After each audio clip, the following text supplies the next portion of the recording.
ഒരിക്കൽ കൂടി. രചന ഭാഗ്യശ്രീ. ഒരിക്കൽ കൂടി. കുടുംബാംഗങ്ങൾക്കു മുന്നിൽ ഒരു കുറ്റവാളിയെപ്പോലെ അവൾ തലകുനിച്ചു നിന്നു. അബി, എന്താ നിന്റെ തീരുമാനം? തൻ്റെ മുഖത്തേക്ക് തന്നെ നോക്കി നിൽക്കുന്ന അനൂപിനെ അഭിനന്ദ് വേദനയോടെ നോക്കി. ഞാൻ എന്തു പറയാനാ അപ്പു? എല്ലാം അവളുടെ ഇഷ്ടം. എന്നെ സ്നേഹിക്കണമെന്ന് എനിക്ക് നിർബന്ധം പിടിക്കാൻ കഴിയില്ലല്ലോ. അവൾക്ക് പോകണമെന്ന് ആണെങ്കിൽ അങ്ങനെ തന്നെ നടക്കട്ടെ. ഉറക്കത്തിൽ നിന്നും ഞെട്ടിയുണർന്ന അബി ഫോൺ എടുത്ത് സമയം നോക്കി. വെളുപ്പിന് 4 മണി ആയിട്ടേയുള്ളൂ. വീണ്ടും ഉറങ്ങാൻ ഒരു വിഫല ശ്രമം നടത്തി. കഴിയുന്നില്ല. എല്ലാം കഴിഞ്ഞിട്ട് 4 മാസം കഴിഞ്ഞു. ഇന്നു മുതൽ പുതിയ സ്ഥലത്തേക്ക് ഒരു മാറ്റം ആവശ്യമാണ്. തിരക്കിട്ട് ഫ്ലാറ്റ് പൂട്ടി ആര്യാദ ഇറങ്ങാൻ തുടങ്ങുമ്പോഴാണ് തൊട്ടടുത്തുള്ള ഫ്ലാറ്റിനു മുമ്പിൽ ഒരു ചെറുപ്പക്കാരനും അമ്മയും നിൽക്കുന്നത് കണ്ടത്. അവൾ ഒരു നിമിഷം അവരെ നോക്കി നിന്നു. മോള് ഈ ഫ്ലാറ്റിലെയാണോ? ആ, അമ്മ അവൾക്കടുത്തേക്ക് വന്നുകൊണ്ട് ചോദിച്ചു. അതെ. അവൾ ഒരു പുഞ്ചിരി വരുത്തിക്കൊണ്ട് മറുപടി പറഞ്ഞു. ഞങ്ങൾ ഇപ്പോൾ എത്തിയതേ ഉള്ളൂ. മോനിങ്ങോട്ട് ട്രാൻസ്ഫറായി. അവരുടെ സംസാരം കേട്ടപ്പോൾ അവളുടെ കണ്ണുകൾ ആ ചെറുപ്പക്കാരനിലേക്ക് നീണ്ടു. അയാളുടെ തറപ്പിച്ചുള്ള നോട്ടം കണ്ട് അവൾ കണ്ണുകൾ പിൻവലിച്ചു. അമ്മേ, കണ്ണിൽ കണ്ടവരോടൊക്കെ സംസാരിച്ച് നിൽക്കാതെ വേഗം വാ, അവൻ ദേഷ്യത്തോടെ പറഞ്ഞു. ഞാൻ ചെല്ലട്ടെ മോളെ, അല്ലെങ്കിൽ അവൻ അവിടെ തിരിച്ചു വെക്കും. അവർ നടന്നകത്തേക്ക് കയറുന്നത് നോക്കി അവൾ നിന്നു. വാച്ചിലേക്ക് നോക്കിയപ്പോൾ ഇറങ്ങേണ്ട സമയം കഴിഞ്ഞിരുന്നു. അവൾ ധൃതിയിൽ ലിഫ്റ്റിലേക്ക് കയറി. നിറകണ്ണുകളോടെ ദയനീയമായി തന്നെ നോക്കുന്ന മുഖം മനസ്സിൽ തെളിഞ്ഞതും അവൾ മിഴികൾ ഇറുക്കിയടച്ചു. എന്താ അബി, നിനക്കാ എന്ത് വിചാരിച്ചു കാണും? നിനക്കൊന്ന് സമാധാനത്തിൽ സംസാരിച്ചാലെന്താ? മഹേശ്വരി അബിയെ ശാസിച്ചു. ആ കുട്ടിക്ക് എന്ത് തോന്നിയാലും അമ്മയ്ക്കെന്താ? അമ്മയുടെ ആരാ ആ കുട്ടി? മോനെ, വേണ്ട, എനിക്ക് ആരോടും സെൻറ്റിമെൻറ്റ്സ് ഇല്ല. ആരോടും പറഞ്ഞുകൊണ്ട് അഭിനന്ദ് മുറിയിലേക്ക് കയറി വാതിൽ വലിച്ചടച്ചു.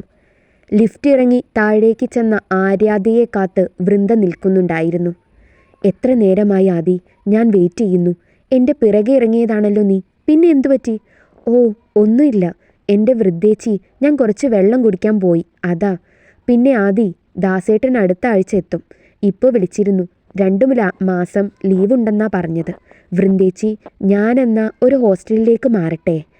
എന്തിനാ ആദി, നീ മാറേണ്ട ആവശ്യം എന്താ? അല്ല വൃന്ദേച്ചി, ചന്ദന ദാസേട്ടൻ്റെ ചെറിയച്ഛൻ്റെ മോളാ. അതുപോലെ അല്ലല്ലോ ഞാൻ. ആദി, നീ എനിക്ക് അനിയത്തിയെ പോലെ തന്നെയാ. ദാസേട്ടനും അങ്ങനെ തന്നെ. പിന്നെ എന്തിനാ മാറുന്നത്? നീ വണ്ടിയിൽ കയറാൻ നോക്ക് പെണ്ണെ, വൃന്ദ സ്കൂട്ടി സ്റ്റാർട്ട് ചെയ്തുകൊണ്ട് പറഞ്ഞു. ആദി വൃന്ദയോടൊപ്പം ഓഫീസിലേക്ക് പോയി. രാവിലെ പതിവ് പോലെ വൃന്ദ ഇറങ്ങിയതിന് പിന്നാലെ ആദി ഫ്ലാറ്റ് പൂട്ടിക്കൊണ്ട് നിൽക്കുമ്പോഴാണ് ഒരു വിളി കേട്ടത്. അവൾ തിരിഞ്ഞു നോക്കി. ഓപ്പോസിറ്റ് ഫ്ലാറ്റിൻ്റെ മുൻപിൽ ഒരു സ്ത്രീ ചിരിച്ചുകൊണ്ട് നിൽക്കുന്നു. അവൾ ഒരു ചിരിയോടെ അവിടേക്ക് ചെന്നു. എന്താ മേരി ആൻറ്റി, ഇന്നലെ ആദിമോളെ കണ്ടില്ല, അതാ ഇവിടെ നോക്കി നിന്നത്. എന്താ, എനിക്ക് എന്തെങ്കിലും സ്പെഷ്യൽ ഉണ്ടാക്കിയിട്ടുണ്ടോ മേരി ആൻറ്റി? കൊതിച്ചിപ്പാറു, നാളെ ആവട്ടെ, അവർ അവളുടെ മൂക്കിൽ പിടിച്ചുകൊണ്ട് പറഞ്ഞു. അപ്പോഴാണ് അബി അമ്മയോടൊപ്പം ഡോർ തുറന്ന് പുറത്തേക്ക് ഇറങ്ങിയത്. അവരെ കണ്ടപ്പോൾ മേരി ആദിയെയും ചേർത്ത് പിടിച്ചുകൊണ്ട് അവർക്കരികിലേക്ക് ചെന്നു. മഹേശ്വരി അമ്മേ, ഇതാണ് ഞാൻ പറഞ്ഞ ആദിമോള്. മോന് വിവാഹമൊന്നും ആയിട്ടില്ലെങ്കിൽ ഞങ്ങളുടെ ആദിയെ നോക്കിക്കോ കേട്ടോ, നല്ല കുട്ടിയാ. മേരി പറഞ്ഞതും ആദി ഞെട്ടലോടെ അബിയെ നോക്കി. യാതൊരു ഭാവഭേദവുമില്ലാതെ തന്നെ നോക്കിക്കൊണ്ട് നിൽക്കുന്ന അബിയെ കണ്ട് അവൾ നോട്ടം മാറ്റി. മേരി ആൻറ്റി, ഞാൻ പോട്ടെ, സമയായി, വെപ്രാളത്തോടെ പറഞ്ഞുകൊണ്ട് അവൾ ലിഫ്റ്റിനടുത്തേക്ക് നടന്നു. അവൾ ലിഫ്റ്റിലേക്ക് കയറാൻ തുടങ്ങിയതും അബി അവളെ മറികടന്നുകൊണ്ട് ലിഫ്റ്റിലേക്ക് കയറി. അബിയോടൊപ്പം ലിഫ്റ്റിൽ നിൽക്കുമ്പോൾ അവൾ വല്ലാതെ പരിഭ്രമിച്ചിരുന്നു. ആദിയുടെ മുഖത്തെ പരിഭ്രമം കണ്ടപ്പോൾ അബിയുടെ ഉള്ളിൽ ചിരി പൊട്ടി. പക്ഷേ അത് പുറത്ത് കാണിക്കാതെ അവൻ ഗൗരവത്തോടെ തന്നെ നിന്നു. ലിഫ്റ്റിൽ നിന്നും ഇറങ്ങി ഒരു ദീർഘശ്വാസം എടുത്തുകൊണ്ട് അവൾ വൃന്ദയുടെ അടുത്തേക്ക് ഓടി. അവൾ ഓടിപ്പോകുന്നത് കണ്ട് അബിയുടെ ചുണ്ടിൽ ഒരു പുഞ്ചിരി തെളിഞ്ഞു. തലകുനിച്ച് നിൽക്കുന്ന ഒരു പെൺകുട്ടിയുടെ മുഖം മനസ്സിലേക്ക് കടന്നു വന്നതും അവൻ്റെ മുഖത്ത് ദേഷ്യം നിറഞ്ഞു. പ്രഭാതത്തിലെ നേരിയ മൂടൽമഞ്ഞ് അന്തരീക്ഷത്തിൽ അലിഞ്ഞില്ലാതാവുന്നത് നോക്കി ബാൽക്കണിയിൽ നിൽക്കുകയാണ് ആദി. എന്താ ആദി, നീ ആലോചിച്ചു കൂട്ടണത്? അവൾക്ക് നേരെ ചായക്കപ്പ് നീട്ടിക്കൊണ്ട് വൃന്ദ ചോദിച്ചു. ഒന്നുമില്ല വൃന്ദേച്ചി, ഞാൻ വെറുതെ നിന്നതാ. ദാസേട്ടൻ വരട്ടെ, ഈ ബാൽക്കണി ഞാൻ അടച്ചു കെട്ടുന്നുണ്ട്. അപ്പോൾ പിന്നെ ഇവിടുത്തെ നിന്റെ നിൽപ്പ് അവസാനിക്കുമല്ലോ. എൻ്റെ വൃന്ദേച്ചി, ഈ ഫ്ലാറ്റിനുള്ളിൽ ഇത്തിരി ശുദ്ധവായു കിട്ടുന്നത് ബാൽക്കണിയിൽ കൂടിയാ. അതടച്ചു കെട്ടിയ ശ്വാസം മുട്ടി ചത്തുപോവില്ലേ? ഓ, ഞാൻ ചുമ്മാ പറഞ്ഞതാ പെണ്ണെ. വൃന്ദേച്ചി, എപ്പോഴാ ഇറങ്ങുന്നത്? ഉടനെ ഇറങ്ങണം ആദി. നീ ഇവിടെ ഒറ്റയ്ക്ക് നിൽക്കണമെന്ന് ഓർത്തിട്ടാ എനിക്ക് വിഷമം. എന്ത് ചെയ്യാനാ? അച്ഛന് സുഖമില്ലാതെ ഹോസ്പിറ്റലിൽ അഡ്മിറ്റ് ചെയ്തിരിക്കുകയല്ലേ. എനിക്ക് പോവാതെ പറ്റില്ലല്ലോ. തിരിച്ചു വരുമ്പോൾ ചിന്തുവിനെ കൂടി കൊണ്ടുവരാം. അതൊന്നും സാരമില്ല എൻ്റെ വൃന്ദേച്ചി. ഞാൻ എന്താ കൊച്ചുകുട്ടിയാ? വൃന്ദ നാട്ടിലേക്ക് പോവാൻ ഒരുങ്ങിയിറങ്ങി. മേരിയാൻറ്റി, നോക്കിക്കോണേ എൻ്റെ ആദിയെ. ഫ്ലാറ്റിന് പുറത്ത് നിൽക്കുന്ന മേരിയെ നോക്കി വൃന്ദ പറഞ്ഞു. ആദ്യ അവളെ യാത്രയാക്കാൻ കൂടെ ചെന്നു. കഴിഞ്ഞ 2 ദിവസങ്ങളിലെ പോലെ തന്നെ അന്നും അഭിയും ആദിയും ഒരുമിച്ചായിരുന്നു ലിഫ്റ്റിൽ താഴേക്ക് പോയത്. അവർ ലിഫ്റ്റിൽ നിന്നും ഇറങ്ങിയതും 3 ചെറുപ്പക്കാർ അവരെ വല്ലാതെ ചിരിയോടെ നോക്കി. അത് കണ്ടതും ആദിക്ക് ദേഷ്യം തോന്നി. കുറച്ച് നാളായി അവർ ആദിയെ എന്തെങ്കിലും പറഞ്ഞ് ശല്യം ചെയ്യുന്നുണ്ടായിരുന്നു. വൃന്ദയായിരുന്നു ആദിക്ക് വേണ്ടി അവരോട് മറുപടി പറഞ്ഞുകൊണ്ടിരുന്നത്. ചേച്ചി, ഞങ്ങളെ കൂടെ ഒന്ന് പരിഹരിക്കണം കേട്ടോ. അതിലൊരുത്തൻ വിളിച്ചു പറഞ്ഞു. ഇയാൾ എന്തൊരു മനുഷ്യനാ? ഒരു പെൺകുട്ടിയെ ഇങ്ങനെയൊക്കെ പറഞ്ഞിട്ടും എന്തെങ്കിലും പ്രതികരണമുണ്ടോയെന്ന് നോക്കിയേ. ആദിക്ക് അഭിയോട് മനസ്സിൽ ദേഷ്യം തോന്നി. പെൺകുട്ടികളായാൽ കുറച്ച് പ്രതികരണശേഷി ഉണ്ടാവണം. അഭി അവൾക്കരികിൽ വന്ന് നിന്നുകൊണ്ട് പതിയെ പറഞ്ഞു. അഭി ഒരു പുഞ്ചിരിയോടെ അവൾ പോകുന്നത് നോക്കി നിന്നു. രാത്രി മേരി ആൻറ്റിയുടെ മെഡിസിൻ കൊടുക്കാൻ അവരുടെ ഫ്ലാറ്റിലെത്തിയതാണ് അഭി. ആ സമയം അഭി അവിടെ ഉണ്ടെന്നറിയാതെ ആദി അങ്ങോട്ടേക്ക് വന്നു. അവിടെ സോഫയിൽ ഇരിക്കുന്ന അഭിയെ ആദി കണ്ടിരുന്നില്ല. അവൾ ഓടി കിച്ചണിലേക്ക് പോകാൻ തുടങ്ങിയപ്പോഴാണ് മേരി ആൻറ്റി അഭിക്ക് ജ്യൂസുമായി ഹാളിലേക്ക് വന്നത്. ആദി ഓടിച്ചെന്ന് ആ ജ്യൂസ് വാങ്ങി ഒറ്റ വലിക്ക് കുടിച്ചു. ആദി, അത് നിനക്കുള്ളതല്ല. ഞാൻ വേണ്ട ആൻറ്റി. അല്ലെങ്കിലും എനിക്കറിയാം ആൻറ്റിക്കിപ്പോൾ എന്നോട് ഉള്ള സ്നേഹമൊന്നുമില്ല. ഇപ്പോൾ പുതിയ ആളുകളെ ഒക്കെ വന്നതുകൊണ്ടാവും. 2-3 ദിവസമായി ഞാനെല്ലാം ശ്രദ്ധിക്കുന്നുണ്ട്. ആദി അവരെ പറഞ്ഞു മുഴുവനാക്കാൻ സമ്മതിക്കാതെ പരിഭവത്തോടെ പറഞ്ഞു. ആദി, അഭിമോൻ എനിക്ക്. ഓ, അഭിമോനോ? ഇതിനിടയ്ക്ക് ചെല്ലപ്പേരും ഇട്ടോ? വീണ്ടും അവരെ പറഞ്ഞു പൂർത്തിയാക്കാൻ സമ്മതിക്കാതെ ആദി പറഞ്ഞു. അവൾ പരിഭവത്തോടെ മുഖം തിരിച്ചു. അപ്പോഴാണ് അവിടെ ഇരിക്കുന്ന അഭിയെ ആദി കണ്ടത്. അവളുടെ കണ്ണുകൾ മിഴിഞ്ഞു വന്നു. പെട്ടെന്ന് അവൾ അവിടെ നിന്നും ഓടിപ്പോയി. പാവം കുട്ടിയെ അഭി. അവളോടൊന്നും തോന്നരുത്. അവൾ പോയ വഴിയെ നോക്കി മേരിയാൻറ്റി ചിരിച്ചുകൊണ്ട് പറഞ്ഞു. അത്ര പാവമൊന്നുമല്ല, മനസ്സിൽ പറഞ്ഞുകൊണ്ട് അഭി പോകാൻ എഴുന്നേറ്റു. ശരി ആൻറ്റി, ഞാനെന്നാ പോയിക്കോട്ടെ. അല്ല അഭി, ഒന്നും കുടിച്ചില്ലല്ലോ. ഞാൻ കുടിക്കാൻ എടുക്കാം. വേണ്ട ആൻറ്റി, ഞാൻ പോട്ടെ. അവരോട് യാത്ര പറഞ്ഞുകൊണ്ട് അഭി പോയി. പിറ്റേന്ന് രാവിലെ പതിവ് പോലെ അഭിയും ആദിയും ഒരുമിച്ചായിരുന്നു ലിഫ്റ്റിൽ. രാത്രിയിലെ സംഭവം മനസ്സിലോർത്തപ്പോൾ ആദിക്ക് വല്ലാത്ത പരിഭ്രമം തോന്നി. അവൾ ഒരിക്കൽ പോലും അവനെ മുഖമുയർത്തി നോക്കിയില്ല. ഒന്ന് നിന്നേ. വേഗത്തിൽ നടന്നു നീങ്ങുന്ന ആദിയെ അഭി വിളിച്ചു. പെട്ടെന്ന് അവൾ നടത്തം നിർത്തി. അഭി അവളുടെ അടുത്തേക്ക് ചെന്നു. ഞാൻ ആരുടെയും സ്നേഹം പിടിച്ചു വാങ്ങാറില്ല, ആരുടെയും, അവളോട് ദേഷ്യത്തോടെ പറഞ്ഞുകൊണ്ട് അവൻ പോയി. ആദി പെട്ടെന്ന് വല്ലാതെയായി. അവളുടെ കണ്ണുകൾ നിറഞ്ഞു. പിന്നീട് 2 ദിവസം അഭി പോയതിന് ശേഷം മാത്രമേ ആദി ഫ്ലാറ്റിൽ നിന്നും ഇറങ്ങുമായിരുന്നുള്ളൂ. അന്ന് വൈകുന്നേരം ആദി ഫ്ലാറ്റിലെത്തിയപ്പോൾ വൃന്ദ എത്തിയിരുന്നു. അവൾ ഡ്രസ്സ് മാറ്റാൻ മുറിയിലേക്ക് കയറിയതും പിന്നിൽ നിന്നും 2 കൈകൾ അവളെ പുണർന്നു. ചന്തു, ആദി ചിരിയോടെ വിളിച്ചു. പെട്ടെന്ന് ചന്ദന മുൻപിലേക്ക് വന്ന് അവളെ കെട്ടിപ്പിടിച്ചു. നാട്ടിൽ പോയിട്ട് വന്നിട്ട് എനിക്ക് എന്താ കൊണ്ടുവന്നത്? ആദി ചന്ദനയോട് ചോദിച്ചു. നിനക്ക് ഞാൻ ചൂടോടെ ഒരു ചെക്കനെ കൊണ്ടുവന്നിട്ടുണ്ട്. എന്താ, എടുക്കട്ടെ? ചന്ദന കളിയോടെ പറഞ്ഞു. ഡീ, നീ എൻ്റെ ആദിക്ക് ചെക്കനെ കണ്ടുപിടിക്കണ്ട. നല്ലൊരു ചെക്കൻ ഞങ്ങളുടെ ഓഫീസിൽ തന്നെയുണ്ട്. പാവം, ഇവളൊന്ന് മൂളാൻ നോക്കിയിരിക്കുവാ കെട്ടിക്കൊണ്ടു പോവാൻ. അവിടേക്ക് വന്ന വൃന്ദ ചന്ദനയോട് പറഞ്ഞു. ദേ വൃന്ദേച്ചി, അതിനെപ്പറ്റി ഒരു സംസാരം വേണ്ട.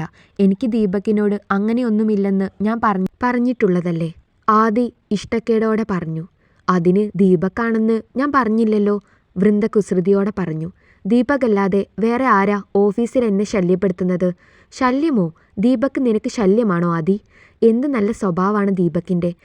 നിനക്ക് സമ്മതിച്ചാൽ എന്താ? നിന്റെ വീട്ടുകാരോട് ഞാൻ സംസാരിക്കാം ആദി. നിന്നെപ്പറ്റി ഒന്നും ചോദിക്കരുതെന്ന് നേരത്തെ പറഞ്ഞിട്ടുള്ളത് കൊണ്ടാ ഞാൻ ഒന്നും ചോദിക്കാത്തത്. എങ്കിലും എന്തൊക്കെയോ സങ്കടങ്ങൾ നിനക്കുണ്ടെന്ന് എനിക്കറിയാം. നിന്റെ എല്ലാ സങ്കടങ്ങളും മാറും ദീപക് കൂടെ ഉണ്ടെങ്കിൽ. ഞാൻ പറയട്ടെ അവനോട്? വൃന്ദ പ്രതീക്ഷയോടെ ആദിയോട് ചോദിച്ചു. അവൾ മറുപടിയൊന്നും പറയാതെ ഡ്രസ്സ് എടുത്ത് ബാത്റൂമിലേക്ക് പോയി. ഈ ഏട്ടത്തിയുടെ ഒരു കാര്യം വെറുതെ അവളുടെ മൂഡ് കളഞ്ഞു. അവൾക്ക് വേണ്ടെങ്കിൽ എനിക്ക് വേണ്ടി ആലോചിച്ചോ ഏട്ടത്തി, എനിക്ക് സമ്മതാണ്. ചന്ദന അല്പം നാണം അഭിനയിച്ച് വൃന്ദയോട് പറഞ്ഞു. ശരി, ആലോചിക്കാം. വരുണിനോട് പറയാം കെട്ടാൻ പോകുന്ന പെണ്ണിന് വേറൊരുത്തനെ ആലോചിക്കാൻ. അയ്യോ ഏട്ടത്തി, ഹാ ദുർവാസിനോട് പറയല്ലേ, അങ്ങേരെൻ്റെ പപ്പും പൂടിയും ബാക്കി വെക്കില്ല. ശരി, ഞാൻ നിന്റെ ദുർവാസിനോട് പറയുന്നില്ല. രാത്രി ഭക്ഷണം കഴിക്കാനിരുന്നപ്പോൾ ചന്ദന അബിയെ പറ്റി പറഞ്ഞു. എടി ആദി, അപ്പുറത്തെ ഫ്ലാറ്റിൽ ഒരു ചുള്ളൻ ചെക്കൻ വന്നിട്ടുണ്ട്. ചന്ദന അബിയെ പറ്റി പറയുന്നത് കേട്ട് ആദിക്ക് എന്തോ പോലെ തോന്നി. അവൾക്ക് ചന്ദനയോട് ചെറിയ ദേഷ്യം തോന്നി. ഞാൻ വൈകുന്നേരം എത്ര സമയം അവിടെ പോയിരുന്നു. ഏഹേ, ഇങ്ങനെയൊരു സുന്ദരി പെൺകുട്ടി അവിടെ ഉണ്ടെന്ന് പോലും അങ്ങേര് ശ്രദ്ധിച്ചില്ല. നമ്മൾ വെറുതെ ചോരയൂറ്റിന്ന് മിച്ചം താല്പര്യമുള്ള കക്ഷിയല്ല. ചന്ദന ഒരു പ്രത്യേക ഈണത്തിൽ പറഞ്ഞതും ആദിയുടെ ചുണ്ടിൽ ഒരു പുഞ്ചിരി വിടർന്നു. ബാൽക്കണിയിലേക്ക് ചെന്ന ആദിയുടെ നോട്ടം അറിയാതെ തന്നെ തൊട്ടടുത്ത ബാൽക്കണിയിലേക്ക് നീണ്ടു. അവിടെ പ്രതീക്ഷിച്ച ആളെ കാണാതെ നിരാശയോടെ കണ്ണുകൾ പിൻവലിച്ചു. വീണ്ടും നോട്ടം അവിടേക്ക് എത്തിയപ്പോൾ അഭിയുടെ കണ്ണുകളുമായി അവളുടെ കണ്ണുകൾ ഉടക്കി. എന്താ? അഭി ഗൗരവത്തോടെ ചോദിച്ചു. ഒന്നുമില്ല, ആദി ചുമലനക്കിക്കൊണ്ട് പറഞ്ഞിട്ട് മുറിയിലേക്ക് പോയി. അവൾ പോയാലും അവൻ്റെ ചുണ്ടിൽ ഒരു പുഞ്ചിരി തെളിഞ്ഞു. രാവിലെ ഓഫീസിലെത്തിയ ആദി തന്നെ നോക്കി നിൽക്കുന്ന ദീപകിനെ കണ്ടതും ശ്രദ്ധിക്കാതെ തൻ്റെ ക്യാബിനിലേക്ക് കയറി. ദീപക് വൃന്ദയുടെ അടുത്തേക്ക് ചെന്നു. വൃന്ദേച്ചി, അവളോട് സംസാരിച്ചോ? ദീപക് ആകാംക്ഷയോട് ചോദിച്ചു. ഞാൻ ചോദിച്ചു ദീപു, പക്ഷേ അവൾ വ്യക്തമായ ഒരു മറുപടി തരുന്നില്ല. എനിക്ക് തോന്നുന്നത് അവളുടെ വീട്ടുകാരോട് സംസാരിച്ചാലേ ശരിയാകൂ എന്നാ. എന്തായാലും അവൾക്ക് കുറച്ച് സമയം കൂടി കൊടുക്കാം. നീ വിഷമിക്കേണ്ട, അവളുടെ മനസ്സിൽ മറ്റാരുമില്ല, അതുറപ്പാ. ദീപക് ആശ്വാസത്തോടെ തൻ്റെ ക്യാബിനിലേക്ക് പോയി. രാവിലെ ആദി പതിവ് പോലെ ബാൽക്കണിയിൽ നിൽക്കുകയായിരുന്നു. വെറുതെ ഒരു നോട്ടം അടുത്ത ബാൽക്കണിയിലേക്ക് നീണ്ടപ്പോൾ കണ്ടു തന്നെ നോക്കി നിൽക്കുന്ന അബിയെ. എന്താ? ഗൗരവത്തോടെ ആദി ചോദിച്ചു. ഒന്നുമില്ല, അബി ചുമലനക്കിക്കൊണ്ട് മറുപടി പറഞ്ഞു. അവൻ്റെ ചുണ്ടുകളിൽ ഒരു ചെറിയ പുഞ്ചിരി മിന്നിമറഞ്ഞു. അപ്പോഴാണ് വൃന്ദ അങ്ങോട്ടേക്ക് വന്നത്. അബി ആദിയെ തന്നെ നോക്കി നിൽക്കുകയായിരുന്നു. പുറത്തേക്ക് നോക്കി നിൽക്കുന്ന ആദി അത് കണ്ടിരുന്നില്ല. എന്നാൽ അവിടേക്ക് വന്ന വൃന്ദ അത് കണ്ടിരുന്നു. അബിയുടെ നോട്ടം വൃന്ദയ്ക്ക് അത്ര ഇഷ്ടപ്പെട്ടില്ലെങ്കിലും അത് മുഖത്ത് കാണിക്കാതെ സംസാരിച്ചു. Good morning Abi. Good morning വൃന്ദേച്ചി. ഹസ്ബൻഡ് ഇന്ന് വരും അല്ലേ? അമ്മ പറഞ്ഞിരുന്നു. അതെ, ദാസേട്ടൻ ഇന്ന് വരും. നാളെ ഞങ്ങൾ നാട്ടിലേക്ക് പോകും. അബിയുടെ ചോദ്യത്തിന് വൃന്ദ മറുപടി പറഞ്ഞു. അന്ന് ആദി ഓഫീസിൽ നിന്നും വന്നപ്പോൾ അവളെ കാത്ത് ഫ്ലാറ്റിൽ ഒരു അതിഥി ഉണ്ടായിരുന്നു. വൃന്ദയുടെ ഭർത്താവ് ഹരിദാസ്. അയാൾ അവളോട് സ്നേഹത്തോടെ പെരുമാറി. ഹരിദാസ് ഒരു സഹോദരൻ്റെ കരുതലോടെ അവളോട് സംസാരിച്ചപ്പോൾ ആദ്യം തോന്നിയ അപരിചിതത്വം മാറി അവൾ നന്നായി സംസാരിച്ചു. അബിയെയും മഹേശ്വരി അമ്മയെയും ഹരിദാസ് പരിചയപ്പെട്ടു. മേരി ആൻറ്റിയെ നേരത്തെ പരിചയമുള്ളതിനാൽ ഒരു പരിചയപ്പെടലിൻ്റെ ആവശ്യം ഇല്ലായിരുന്നു. രാവിലെ ഹരിദാസും വൃന്ദയും നാട്ടിലേക്ക് പോകാൻ ഒരുങ്ങി. അവരുടെ കൂടെ ചന്ദനയും. അവർ പോകുന്നത് പ്രമാണിച്ച് ആദി ലീവെടുത്തു. വൃന്ദയും ഹരിദാസും ആദിയെ കൂടെ വരാൻ നിർബന്ധിച്ചെങ്കിലും അവൾ സ്നേഹപൂർവ്വം നിരസിച്ചു. അന്ന് വൈകുന്നേരം കോണിംഗ് ബെൽ അടിക്കുന്ന ശബ്ദം കേട്ട് ആദി ഡോറ് തുറന്നു. മുമ്പിൽ നിൽക്കുന്ന ആളെ കണ്ടതും അവൾ ഒന്ന് നടുങ്ങി. താൻ കഴിഞ്ഞ ദിവസം മുഖത്തടിച്ചവൻ. എന്തു വേണം? ഉള്ളിലെ പേടി മറച്ചു വെച്ചുകൊണ്ട് അവൾ ചോദിച്ചു. നീ കഴിഞ്ഞ ദിവസം എന്നെ പരിഗണിച്ചത് എനിക്കിഷ്ടപ്പെട്ടു. അതുകൊണ്ട് ഞാൻ നിന്നെ ഒന്ന് പരിഗണിക്കാൻ വന്നതാ. അവൻ ഒരു വഷളൻ ചിരിയോടെ പറഞ്ഞതും ആദി ഡോർ വലിച്ചടയ്ക്കാൻ നോക്കി. പക്ഷെ അതിനു മുമ്പേ ഡോർ തള്ളിക്കൊണ്ട് അവൻ അകത്തേക്ക് കയറി. ഡോർ ലോക്ക് ചെയ്തുകൊണ്ട് അവൻ അവൾക്ക് നേരെ നടന്നു. ഉള്ളിലെ ഭയം കൊണ്ട് അവൾക്ക് നിലവിളിക്കാൻ ശബ്ദം പോലും പുറത്തേക്ക് വന്നില്ല. ഒരാശ്രയത്തിനായി അവൾ ചുറ്റും നോക്കി. പെട്ടെന്ന് തോന്നിയ ബുദ്ധിയിൽ അവൾ കിച്ചണിലേക്ക് ഓടി. തൊട്ടു പിന്നാലെ അവനും. സ്ലാബിലിരുന്ന സോസ് പ്ലാൻ എടുത്ത് അവൻ്റെ തലയ്ക്ക് ഒരടി കൊടുത്തു. ഡി! അവൻ തലയിൽ കൈവച്ചുകൊണ്ട് അവൾക്ക് നേരെ അലറി. ആ സമയം കൊണ്ട് അവൾ മുളക് പൊടിയെടുത്ത് അവൻ്റെ കണ്ണിലേക്കെറിഞ്ഞു. അവൻ കണ്ണുകൾ പൊത്തിക്കൊണ്ട് അലറി. അത്രയും സമയം മതിയായിരുന്നു അവൾക്ക് ഡോർ തുറന്ന് പുറത്തേക്ക് ഓടാൻ. ഓടി ആരുടെയോ നെഞ്ചിൽ ചെന്ന് ഇടിച്ചു നിന്നു. അവൾ മുഖമുയർത്തി നോക്കിയപ്പോൾ മുൻപിൽ അബിയെ കണ്ട് കണ്ണുകൾ നിറഞ്ഞൊഴുകി. അവളുടെ പരിഭ്രമം നിറഞ്ഞ മുഖവും നിറഞ്ഞൊഴുകിയ കണ്ണുകളും കണ്ടപ്പോൾ എന്തോ പ്രശ്നമുണ്ടെന്ന് അബിക്ക് തോന്നി. എന്തു പറ്റി? അബി ചോദിച്ചു. അവിടെ അയാൾ എന്നെ. വാക്കുകൾ കൂട്ടിപ്പെറുക്കി പറയാൻ ശ്രമിക്കുന്ന അവളുടെ കയ്യിൽ പിടിച്ചു വലിച്ചുകൊണ്ട് അവൻ അകത്തേക്ക് കയറി. അവിടെ പ്രത്യേകിച്ചൊന്നും കാണാത്തതുകൊണ്ട് അഭി ആദിയെ ചോദ്യഭാവത്തിൽ നോക്കി. അവൾ കിച്ചണിലേക്ക് വിരൽ ചൂണ്ടി. അഭി അങ്ങോട്ട് ചെല്ലുമ്പോൾ അയാൾ കിച്ചണിലെ സിങ്കിൽ മുഖം കഴുകിക്കൊണ്ടിരിക്കുകയായിരുന്നു. അഭി അവനെ തനിക്ക് നേരെ തിരിച്ചു നിർത്തി. അന്ന് ആദി അടി കൊടുത്തവനാണെന്ന് കണ്ടതും അഭി ദേഷ്യം കൊണ്ട് വിറച്ചു. അവൻ്റെ മൂക്കിന് നേരെ ഒരു പഞ്ച് കൊടുത്തതിന് ശേഷം വയറിനിട്ട് നിർത്താതെ പഞ്ച് ചെയ്തു. അതിനുശേഷം നിലത്തിട്ട് ചവിട്ടിക്കൂട്ടി വലിച്ചിഴച്ച് ലിഫ്റ്റിലേക്ക് കയറ്റി ഗ്രൗണ്ട് ഫ്ലോറിലേക്കുള്ള ബട്ടൺ പ്രസ് ചെയ്തു. എന്നിട്ട് തിരികെ ഫ്ലാറ്റിലേക്ക് കയറി. ഇനി എന്ത് കാണാൻ നിൽക്കുക? നിന്റെ സാധനങ്ങളെടുത്ത് ഇറങ്ങിയടി. കരഞ്ഞുകൊണ്ട് നിൽക്കുന്ന ആദിക്ക് നേരെ അഭി അലറി. അവൾ അവനെ അനുസരിച്ചു. പക്ഷെ എങ്ങോട്ട് ആണെന്ന ഭാവത്തിൽ ഫ്ലാറ്റ് പൂട്ടി അവൾ ഡോറിനടുത്ത് തന്നെ നിന്നു. തൽക്കാലം എൻ്റെ ഫ്ലാറ്റിലേക്ക് പോവാം. മേരി ആൻറ്റി അവിടെ ഇല്ലല്ലോ. ഏതോ റിലേറ്റീവിനെ കാണാൻ പോയിരിക്കുകയാണ്. അവളുടെ നോട്ടത്തിൻ്റെ അർത്ഥം മനസ്സിലായതുപോലെ അവൻ പറഞ്ഞു. ആദി വീണ്ടും സംശയത്തോടെ അവനെ നോക്കി. ഒരു അന്യപുരുഷൻ്റെ കൂടെയാണ് എന്ന തോന്നൽ വേണ്ട. എൻ്റെ കൂടെ അമ്മയുണ്ട്. മാത്രമല്ല നിനക്കെന്നെ വിശ്വസിക്കാം. താലി കെട്ടിയ പെണ്ണിൻ്റെ കൂടെ 3 മാസം കഴിഞ്ഞിട്ടും അപൂർവം ചില ചേർത്തുപിടിക്കലിനപ്പുറം അവളുടെ വിരൽത്തുമ്പിൽ പോലും തൊട്ട് ഞാൻ കളങ്കപ്പെടുത്തിയിട്ടില്ല. അത് കേട്ടതും ആദി ഒരു ഞെട്ടലോടെ അവനെ നോക്കി. എന്നാൽ അതൊന്നും ശ്രദ്ധിക്കാതെ അഭി മുൻപോട്ട് നടന്നു. കോണിംഗ് ബെല്ലിൻ്റെ ശബ്ദം കേട്ട് വാതിൽ തുറന്ന മഹേശ്വരി അമ്മ അഭിയെയും ആദിയെയും കണ്ട് അമ്പരന്ന് നിന്നു. അമ്മ, എന്ത് നോക്കി നിൽക്കുക? ഒന്ന് മാറി തന്നാൽ ഞങ്ങൾക്ക് അങ്ങ് കയറാമായിരുന്നു. അഭി പറയുന്നത് കേട്ട് അവർ മാറി നിന്നു. അമ്മേ, ഇവൾക്ക് അമ്മയുടെ റൂം കാണിച്ചു കൊടുക്ക്. അഭി പറഞ്ഞതനുസരിച്ച് അവർ അവൾക്ക് റൂം കാണിച്ചു കൊടുത്തു. എന്താ അഭി, എന്തു പറ്റി? മഹേശ്വരി അമ്മയുടെ ചോദ്യത്തിന് അഭി നടന്നതെല്ലാം പറഞ്ഞു. അമ്മയ്ക്കൊന്ന് ശ്രദ്ധിച്ചുകൂടായിരുന്നോ? അഭി അവരോട് ചോദിച്ചു. ആദി മഹേശ്വരി അമ്മയോടും അഭിയോടും ഒപ്പം അന്ന് അവിടെ കഴിഞ്ഞു. മഹേശ്വരി അമ്മ വിളിച്ചു പറഞ്ഞതനുസരിച്ച് വൃന്ദയും ഹരിദാസും പിറ്റേന്ന് തന്നെ എത്തി. കാര്യങ്ങൾ ചോദിച്ചറിഞ്ഞ വൃന്ദ ആദിയെയും കൂട്ടി അവരുടെ ഫ്ലാറ്റിലേക്ക് പോയി. അന്ന് ഒരു അവധി ദിവസമായിരുന്നു. വൃന്ദയുടെ ഫ്ലാറ്റിലേക്ക് 2 അതിഥികൾ എത്തി. ദീപക്കും അവൻ്റെ അമ്മയും. അവരെ കണ്ട് വൃന്ദ സന്തോഷത്തോടെ അകത്തേക്ക് ക്ഷണിച്ചു. മേരി ആൻറ്റിയെയും മഹേശ്വരി അമ്മയെയും അഭിയെയും വൃന്ദ ഫ്ലാറ്റിലേക്ക് ക്ഷണിച്ചിരുന്നു. പക്ഷേ എന്തിനാണെന്ന് അവരോട് പറഞ്ഞിരുന്നില്ല. അമ്മേ, ഇതാണ് ഞങ്ങളുടെ ആദി, അമ്മയുടെ മരുമകൾ.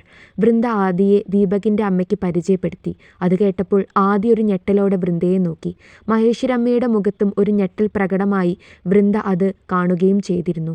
മഹേശ്വരി അമ്മയെയും അഭിയെയും മനഃപൂർവ്വമാണ് വൃന്ദ അങ്ങോട്ടേക്ക് ക്ഷണിച്ചത്. അഭിയുടെ മനസ്സിൽ ആദിയോട് എന്തെങ്കിലും താല്പര്യമുണ്ടെങ്കിൽ അത് മാറാനും ദീപകിന് ആദിയോടുള്ള ഇഷ്ടം അഭി മനസ്സിലാക്കാനുമാണ് വൃന്ദ അഭിയെ ക്ഷണിച്ചത്. അതുപോലെ മഹേശ്വരി അമ്മയ്ക്ക് ആദിയെ കാണുമ്പോഴുള്ള സ്നേഹവും കരുതലും വൃന്ദ ശ്രദ്ധിച്ചിരുന്നു. അവരുടെ മനസ്സിലും മറ്റെന്തെങ്കിലും ഉണ്ടെങ്കിൽ അത് ഇതോടെ മാറിക്കോളും എന്ന് വൃന്ദ കരുതി. കേട്ടതിൻ്റെ ഞെട്ടലിൽ നിന്നും മുക്തയായി ആദി വൃന്ദയെ ദയനീയമായി നോക്കി. എന്തായാലും കുട്ടിയെ ഇവന് ഇഷ്ടപ്പെട്ടല്ലോ. അടുത്ത മുഹൂർത്തത്തിൽ തന്നെ വിവാഹം നടത്തണം. അതും ഞങ്ങളുടെ കുടുംബക്ഷേത്രത്തിൽ വെച്ച്. പിന്നെ ഞങ്ങളെ കുറിച്ച് വൃന്ദയ്ക്ക് അറിയാമല്ലോ. ഇവൻ കൊണ്ടുവന്നിട്ട് വേണ്ട ഞങ്ങൾക്ക് കഴിയാൻ. എനിക്ക് സത്യത്തിൽ തറവാട്ടിൽ എന്നോടൊപ്പം നിൽക്കുന്ന ഒരു മരുമകളെ ആയിരുന്നു വേണ്ടിയിരുന്നത്. എങ്കിലും ഇവൻ്റെ ഇഷ്ടത്തിന് ഞാൻ ഈ വിവാഹത്തിന് സമ്മതിച്ചത്. സ്വത്തും പണവും ഒന്നും ഞങ്ങൾക്ക് ആവശ്യമില്ല. അതെത്ര വേണമെങ്കിലും ഇങ്ങോട്ട് തരാൻ ആളുകൾ റെഡിയാണ്. അത്രയ്ക്കുണ്ട് ഞങ്ങളുടെ കുടുംബ പാരമ്പര്യം. ദീപകിൻ്റെ അമ്മ പറഞ്ഞു നിർത്തി. എൻ്റെ വിവാഹം തീരുമാനിക്കാൻ നിങ്ങളാരാ? ആദി ദേഷ്യത്തോടെ അവരോട് ചോദിച്ചു. അവരുടെ ധാർഷ്ട്യത്തോടെയുള്ള സംസാരം അവൾക്കിഷ്ടപ്പെട്ടില്ല. ആര്യാധ്യ, ദീപക് ദേഷ്യത്തോടെ അവളെ വിളിച്ചു. തന്നോട് ഞാൻ പറഞ്ഞോ തന്നെ സ്നേഹിക്കുന്നു എന്ന്? എനിക്ക് താല്പര്യമില്ലെന്ന് എത്ര പ്രാവശ്യം ഞാൻ പറഞ്ഞിട്ടുണ്ട്. എന്നിട്ടും ദീപകിൻ്റെ നേരെ ആദി പൊട്ടിത്തെറിച്ചു. ആദിയുടെ ദേഷ്യം കണ്ട് എല്ലാവരും പകച്ചിരുന്നു. ദീപു, ഇതുപോലെ ഒരു അഹങ്കാരിയാണോ നീ എനിക്ക് മരുമകളായി കണ്ടുവച്ചത്? കേട്ടില്ലേ ഇവളുടെ സംസാരം? ഇവൾ ഇങ്ങനെയാണെങ്കിൽ വീട്ടുകാർ എങ്ങനെയായിരിക്കും? ദീപകിൻ്റെ അമ്മ പറയുന്നത് കേട്ട് ആദി അഭിയെ നോക്കി. ഇതൊന്നും തന്നെ ബാധിക്കുന്ന കാര്യമല്ല എന്ന മട്ടിലായിരുന്നു അവൻ്റെ നിൽപ്പ്. അതുകൂടി കണ്ടതോടെ അവളുടെ നിയന്ത്രണം വിട്ടു. ഇനി ഒരക്ഷരം എൻ്റെ വീട്ടുകാരെ പറ്റി നിങ്ങൾ പറയരുത്. ആര്യാധ്യ, മതി. എനിക്കൊരിഷ്ടം തോന്നിപ്പോയി. കൂടെ കൂട്ടണമെന്ന് ആഗ്രഹിച്ചു. അതൊക്കെ തെറ്റായിരുന്നു എന്ന് ഇപ്പോൾ എനിക്ക് തോന്നുന്നു. തനിക്ക് ഇഷ്ടമല്ലെങ്കിൽ അത് മാന്യമായി പറയാമായിരുന്നു. ഇങ്ങനെ അപമാനിക്കേണ്ടിയിരുന്നില്ല. മറ്റൊരാളുടെ ഭാര്യയെ വിവാഹം ആലോചിച്ച് വന്ന് തന്നോട് ഞാൻ പിന്നെ എങ്ങനെ പെരുമാറണം? എൻ്റെ വിവാഹം കഴിഞ്ഞതാണ്. ആദ്യം എല്ലാവരെയും നോക്കി പറഞ്ഞു നിർത്തി. വൃന്ദ അടക്കം എല്ലാവരും അവളുടെ വെളിപ്പെടുത്തലിൽ പകച്ചിരുന്നു. ഓഹോ, നിന്റെ വിവാഹം കഴിഞ്ഞതാണോ? എന്നിട്ട് ആ വിവരം ഇവിടെ ആരോടും പറഞ്ഞില്ല. എന്താ, രഹസ്യമായിട്ട് നടന്ന വിവാഹമാണോ? അല്ലെങ്കിൽ നിന്റെ ഭർത്താവ് നിന്നെ ഉപേക്ഷിച്ചതാണോ? ദീപകിൻ്റെ അമ്മ പരിഹാസത്തോടെ ചോദിച്ചു. ആദ്യം മറുപടി പറയാനാവാതെ നിന്നു. ചിലപ്പോൾ നിന്റെ സ്വഭാവ ദൂഷ്യം കൊണ്ട് ഭർത്താവ് നിന്നെ ഉപേക്ഷിച്ചതാവും അല്ലേ? അല്ലെങ്കിൽ പറയ്, നിന്റെ കഴുത്തിൽ താലി കെട്ടിയവൻ എവിടെയെന്ന്. വൃന്ദ അടക്കം ഇവിടെ ആർക്കും അറിയില്ല നിന്റെ വിവാഹം കഴിഞ്ഞതാണെന്ന്. നിന്നെ പറ്റിയോ നിന്റെ വീട്ടുകാരെ പറ്റിയോ ആർക്കും ഒന്നും അറിയില്ല. അതോ അങ്ങനെ ആരും ഇല്ലേ നിനക്ക്? ഇനി നിന്റെ ഭർത്താവ് ജീവനോടെ ഇല്ലേ? അവരുടെ കുത്തുവാക്കുകൾ കേട്ട് ഒന്നും മിണ്ടാനാവാതെ അവളുടെ കണ്ണുകൾ നിറഞ്ഞൊഴുകി. ഇപ്പോൾ എനിക്ക് മനസ്സിലായി, നിന്റെ ഭർത്താവ് ജീവിച്ചിരിപ്പുണ്ട്. പക്ഷെ നിനക്ക് അയാളോടൊപ്പം ജീവിക്കാൻ താല്പര്യമില്ല. സ്വന്തം ഇഷ്ടത്തിന് ജീവിക്കണം. നിന്നെപ്പോലെയുള്ള പെൺകുട്ടികൾക്ക് കുടുംബജീവിതം പറഞ്ഞിട്ടില്ല. അല്ലെങ്കിൽ തന്നെ നിന്നെ പോലുള്ളവർക്ക് അതൊന്നും വേണ്ടല്ലോ. എന്തായാലും എൻ്റെ മോൻ രക്ഷപ്പെട്ടു. ഞാൻ അങ്ങനെയാണ് കരുതുന്നത്. ആദി നിറഞ്ഞൊഴുകിയ കണ്ണുകളോടെ അബിയെ നോക്കി. തന്നെ രക്ഷിക്കുമെന്ന യാചനയായിരുന്നു അവളുടെ കണ്ണുകളിൽ. മഹേശ്വരി അമ്മ എന്തോ പറയാൻ തുടങ്ങിയതും അബി അവരെ കണ്ണുകൾ കൊണ്ട് വിലക്കി. അബി ആദിയുടെ അടുത്തേക്ക് വന്ന് അവളുടെ കവിളിൽ ആഞ്ഞടിച്ചു. അവളുടെ കഴുത്തിൽ കിടന്ന താലിമാല ഡ്രസ്സിനുള്ളിൽ നിന്നും വലിച്ചു പുറത്തേക്കിട്ടു. നിന്ന് ഒപ്പി നിൽക്കാതെ നിന്റെ കഴുത്തിൽ താലി കെട്ടിയവൻ ഞാനാണെന്ന് പറയടി. അബി അവൾക്ക് നേരെ ദേഷ്യത്തോടെ അലറി. മഹേശ്വരി അമ്മ ഒഴികെ ബാക്കി എല്ലാവരും അബിയുടെ വെളിപ്പെടുത്തലിൽ ഞെട്ടിത്തരിച്ചിരുന്നു. അബി ആദിയെ പിടിച്ചു വലിച്ച് ദീപകിൻ്റെ അമ്മയുടെ മുൻപിലേക്ക് നിർത്തി. നിങ്ങൾ ഇത്രയും നേരം എൻ്റെ ഭാര്യയെ അപമാനിച്ചിട്ടും മിണ്ടാതെ നിന്നത് ഞാനൊരു നട്ടലില്ലാത്തവനായതുകൊണ്ടല്ല. ഒന്നാമത്, നിങ്ങൾ എൻ്റെ അമ്മയുടെ പ്രായമുള്ള ഒരു സ്ത്രീയായിപ്പോയി. രണ്ടാമത്, ഇതെൻ്റെ ഫ്ലാറ്റല്ല. നിങ്ങളെപ്പോലെ തന്നെ ഞാനും ഇവിടെ അതിഥിയാണ്. എങ്കിലും ഇവളുടെ കഴുത്തിൽ കിടക്കുന്ന ഞാൻ കെട്ടിയ താലിയെ നിങ്ങൾ ചോദ്യം ചെയ്യുമ്പോൾ എനിക്ക് മൗനം പാലിക്കാൻ കഴിയില്ലല്ലോ. ഇവളുടെ സ്വഭാവ ശുദ്ധിയിൽ ഭർത്താവായ എനിക്കൊരു സംശയവുമില്ല. പിന്നെ നിങ്ങൾ എന്തിനാണ് അതോർത്ത് വേവലാതിപ്പെടുന്നത്? ഇവളുടെ സ്വഭാവത്തെക്കുറിച്ച് നിങ്ങൾ കുറച്ചു മുമ്പ് പ്രസംഗിച്ചല്ലോ. എന്തറിഞ്ഞിട്ടാണ് നിങ്ങൾ ഇവളുടെ മേൽ കുറ്റം ആരോപിച്ചത്? എൻ്റെ ഭാര്യയുടെ സ്വഭാവം മറ്റാരേക്കാളും നന്നായി എനിക്കറിയാം. പിന്നെ നിങ്ങൾ പറഞ്ഞതുപോലെ രഹസ്യമായി നടന്നൊരു വിവാഹമല്ല ഇത്. നാടും നാട്ടുകാരും അറിഞ്ഞ് അർഹതപ്പെട്ടവർ എൻ്റെ കൈ പിടിച്ച് ഏൽപ്പിച്ചതാണ് ഇവളെ. അന്തസ്സും പാരമ്പര്യവുമുള്ള കുടുംബത്തിൽ തന്നെ ജനിച്ചവളാണ് എൻ്റെ ഭാര്യ. അവളുടെ പാരമ്പര്യത്തെക്കുറിച്ചോ കുടുംബത്തെക്കുറിച്ചോ പറയാൻ നിങ്ങൾക്കാരാണ് അധികാരം തന്നത്? സ്വന്തം മകന് ഒരു പെൺകുട്ടിയെ ഇഷ്ടമാണെന്ന് പറഞ്ഞപ്പോൾ അവളെ കാണാൻ പുറപ്പെടുന്നതിന് മുൻപ് ആ പെൺകുട്ടിക്ക് തിരിച്ച് നിങ്ങളുടെ മകനോട് താല്പര്യമുണ്ടോ എന്ന് ഒരിക്കലെങ്കിലും ചോദിച്ചറിയാൻ നിങ്ങൾ ശ്രമിച്ചോ? ഇല്ലല്ലോ. പകരം മകൻ്റെ ഇഷ്ടം ആ പെൺകുട്ടിയിൽ അടിച്ചേൽപ്പിക്കാൻ ശ്രമിച്ചു. വിവാഹം വരെ തീരുമാനിച്ചു. ആരോട് ചോദിച്ചിട്ട്? അവൾക്ക് ഇഷ്ടമല്ലെന്ന് തുറന്നു പറഞ്ഞപ്പോൾ നിങ്ങൾക്ക് സ്വയം അപമാനം തോന്നി. അതിൻ്റെ ദേഷ്യം തീർക്കാൻ അവളെ അപമാനിച്ചു. ഒന്നോർത്തോ നിങ്ങൾ, അവൾക്ക് ഭർത്താവ് മാത്രമല്ല, ജീവന് തുല്യം സ്നേഹിക്കുന്ന ഒരു കുടുംബവുമുണ്ട്. അബി ദീപകിന് നേരെ തിരിഞ്ഞു. ഇനി തന്നോട്. താനും അമ്മയും അപമാനിക്കപ്പെട്ടിട്ടുണ്ടെങ്കിൽ അതിനുത്തരവാദി താനാണ്. ഒരു പെൺകുട്ടിയെ ഇഷ്ടപ്പെടുന്നത് തെറ്റല്ല. പക്ഷേ താല്പര്യമില്ലെന്ന് അവൾ തുറന്നു പറഞ്ഞിട്ടും തൻ്റെ ഇഷ്ടം അവളിൽ അടിച്ചേൽപ്പിക്കാൻ ശ്രമിക്കുന്നത് തെറ്റാണ്. പലതവണ അവൾ തുറന്നു പറഞ്ഞതല്ലേ തന്നോട് താല്പര്യമില്ലെന്ന്? അത് മനസ്സിലാക്കി പിന്മാറിയിരുന്നെങ്കിൽ ഇപ്പോൾ ഇങ്ങനെ നിൽക്കേണ്ടി വരില്ലായിരുന്നു. അപ്പോൾ നിങ്ങളുടെ ഭാര്യ ചെയ്തത് ശരിയാണോ? വിവാഹം കഴിഞ്ഞിട്ടും അത് മറച്ചു വെച്ചത്? ദീപു കോപത്തോടെ ചോദിച്ചു. അവളുടെ വ്യക്തിപരമായ കാര്യം അത് തന്നോട് പറയേണ്ട ആവശ്യം എന്താണ്? അവൾ അങ്ങനെ ചെയ്തിട്ടുണ്ടെങ്കിൽ അതിനൊരു കാരണവുമുണ്ട്. പക്ഷെ ആ കാരണങ്ങളൊന്നും തന്നെ ബോധിപ്പിക്കേണ്ട കാര്യമില്ല. അബി പറഞ്ഞു നിർത്തിയപ്പോൾ ദീപകിൻ്റെ തല താഴ്ന്നു. അബി ആദിയെ നോക്കിയപ്പോൾ അവൾ അപ്പോഴും കരയുകയായിരുന്നു. അത് കണ്ട് അവന് ദേഷ്യം വന്നു. ഇങ്ങനെ കിടന്നു മോങ്ങാൻ നിന്റെ ആരെങ്കിലും ചത്തുപോയോടി? ഇവർ പറയുന്നത് കേട്ടിട്ടാണെങ്കിൽ ഇനി ഒരു തുള്ളി കണ്ണുനീർ നിന്റെ കണ്ണിൽ നിന്നും വീഴരുത്. വീണാൽ ഈ അഭിനന്ദ് ആരാണെന്ന് നീ അറിയും. അബി ദേഷ്യത്തോടെ പറഞ്ഞതും ആദി കണ്ണുനീർ പിടിച്ചു നിർത്താൻ ശ്രമിച്ചു. ദീപക്കും അമ്മയും പെട്ടെന്ന് തന്നെ അവിടെ നിന്നും ഇറങ്ങി. വൃന്ദയും ഹരിദാസും തങ്ങൾക്ക് ചുറ്റും എന്താണ് നടക്കുന്നതെന്ന് തിരിച്ചറിയാൻ പോലും ആവാതെ നിൽക്കുകയായിരുന്നു. അബി വൃന്ദയുടെ അടുത്തെത്തി. വൃന്ദേച്ചി, ഞാൻ ആദിയെ കൊണ്ടുപോവുകയാണ് എൻ്റെ ഫ്ലാറ്റിലേക്ക്. നോക്കി നിൽക്കാതെ പോയി എല്ലാം പാക്ക് ചെയ്യടി. അബി പറയുന്നത് കേട്ട് ആദി അവളുടെ സാധനങ്ങൾ എടുക്കാൻ പോയി. അവൻ മഹേശ്വരി അമ്മയെ ആദിയുടെ കൂടെ പോകാൻ കണ്ണ് കാണിച്ചതും അവർ അവളെ സഹായിക്കാൻ ചെന്നു. വൃന്ദേച്ചി, ആദിയോട് ദേഷ്യമൊന്നും തോന്നരുത്. ഇത്രയും നാൾ അവൾ ഒന്നും പറയാതിരുന്നതിന് ഒരു കാരണമുണ്ട്. മറ്റാരും അതറിഞ്ഞില്ലെങ്കിലും നിങ്ങളതറിയണം. ഞാൻ വരാം എല്ലാം പറയാൻ. ഇപ്പോൾ ഞാൻ അവളെ കൊണ്ടുപോവുകയാണ്. അഭി വൃന്ദയെയും ഹരിദാസിനെയും നോക്കിക്കൊണ്ട് പറഞ്ഞു. വൃന്ദയ്ക്ക് അഭിയുടെ മുഖത്ത് നോക്കാൻ മടി തോന്നി. സോറി അഭി, എനിക്കൊന്നും അറിയില്ലായിരുന്നു.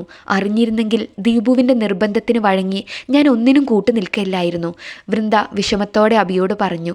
അപ്പോഴേക്കും മഹേശ്വരി അമ്മയും ആദിയും വന്നു. വൃന്ദയുടെ അടുത്തേക്ക് ചെന്ന ആദി എന്തു പറയണമെന്ന് അറിയാതെ നിന്നു. വൃന്ദേച്ചി ഞാൻ വേണ്ട ആദി, ഒന്നും പറയണ്ട, നീ ഇപ്പോൾ അഭിയുടെ കൂടെ പൊയ്ക്കോ. ആദി പറയാൻ തുടങ്ങിയപ്പോൾ വൃന്ദ അവളെ സമാധാനിപ്പിച്ചു. ആദി ഹരിദാസിനോടും ചന്ദനോടും പറഞ്ഞിട്ട് ഇറങ്ങി. അഭിയുടെയും ആദിയുടെയും കൂടിച്ചേരലിൽ സന്തോഷിച്ച മറ്റൊരാളും കൂടി അവിടെ ഉണ്ടായിരുന്നു, മേരി ആൻറ്റി. അവർക്ക് അഭിയോട് ഒരു പ്രത്യേക സ്നേഹം തോന്നിയിരുന്നു. അഭിയും ആദിയും ഒന്നിച്ചിരുന്നെങ്കിൽ എന്നവർ മനസ്സുകൊണ്ട് ആഗ്രഹിച്ചിരുന്നു.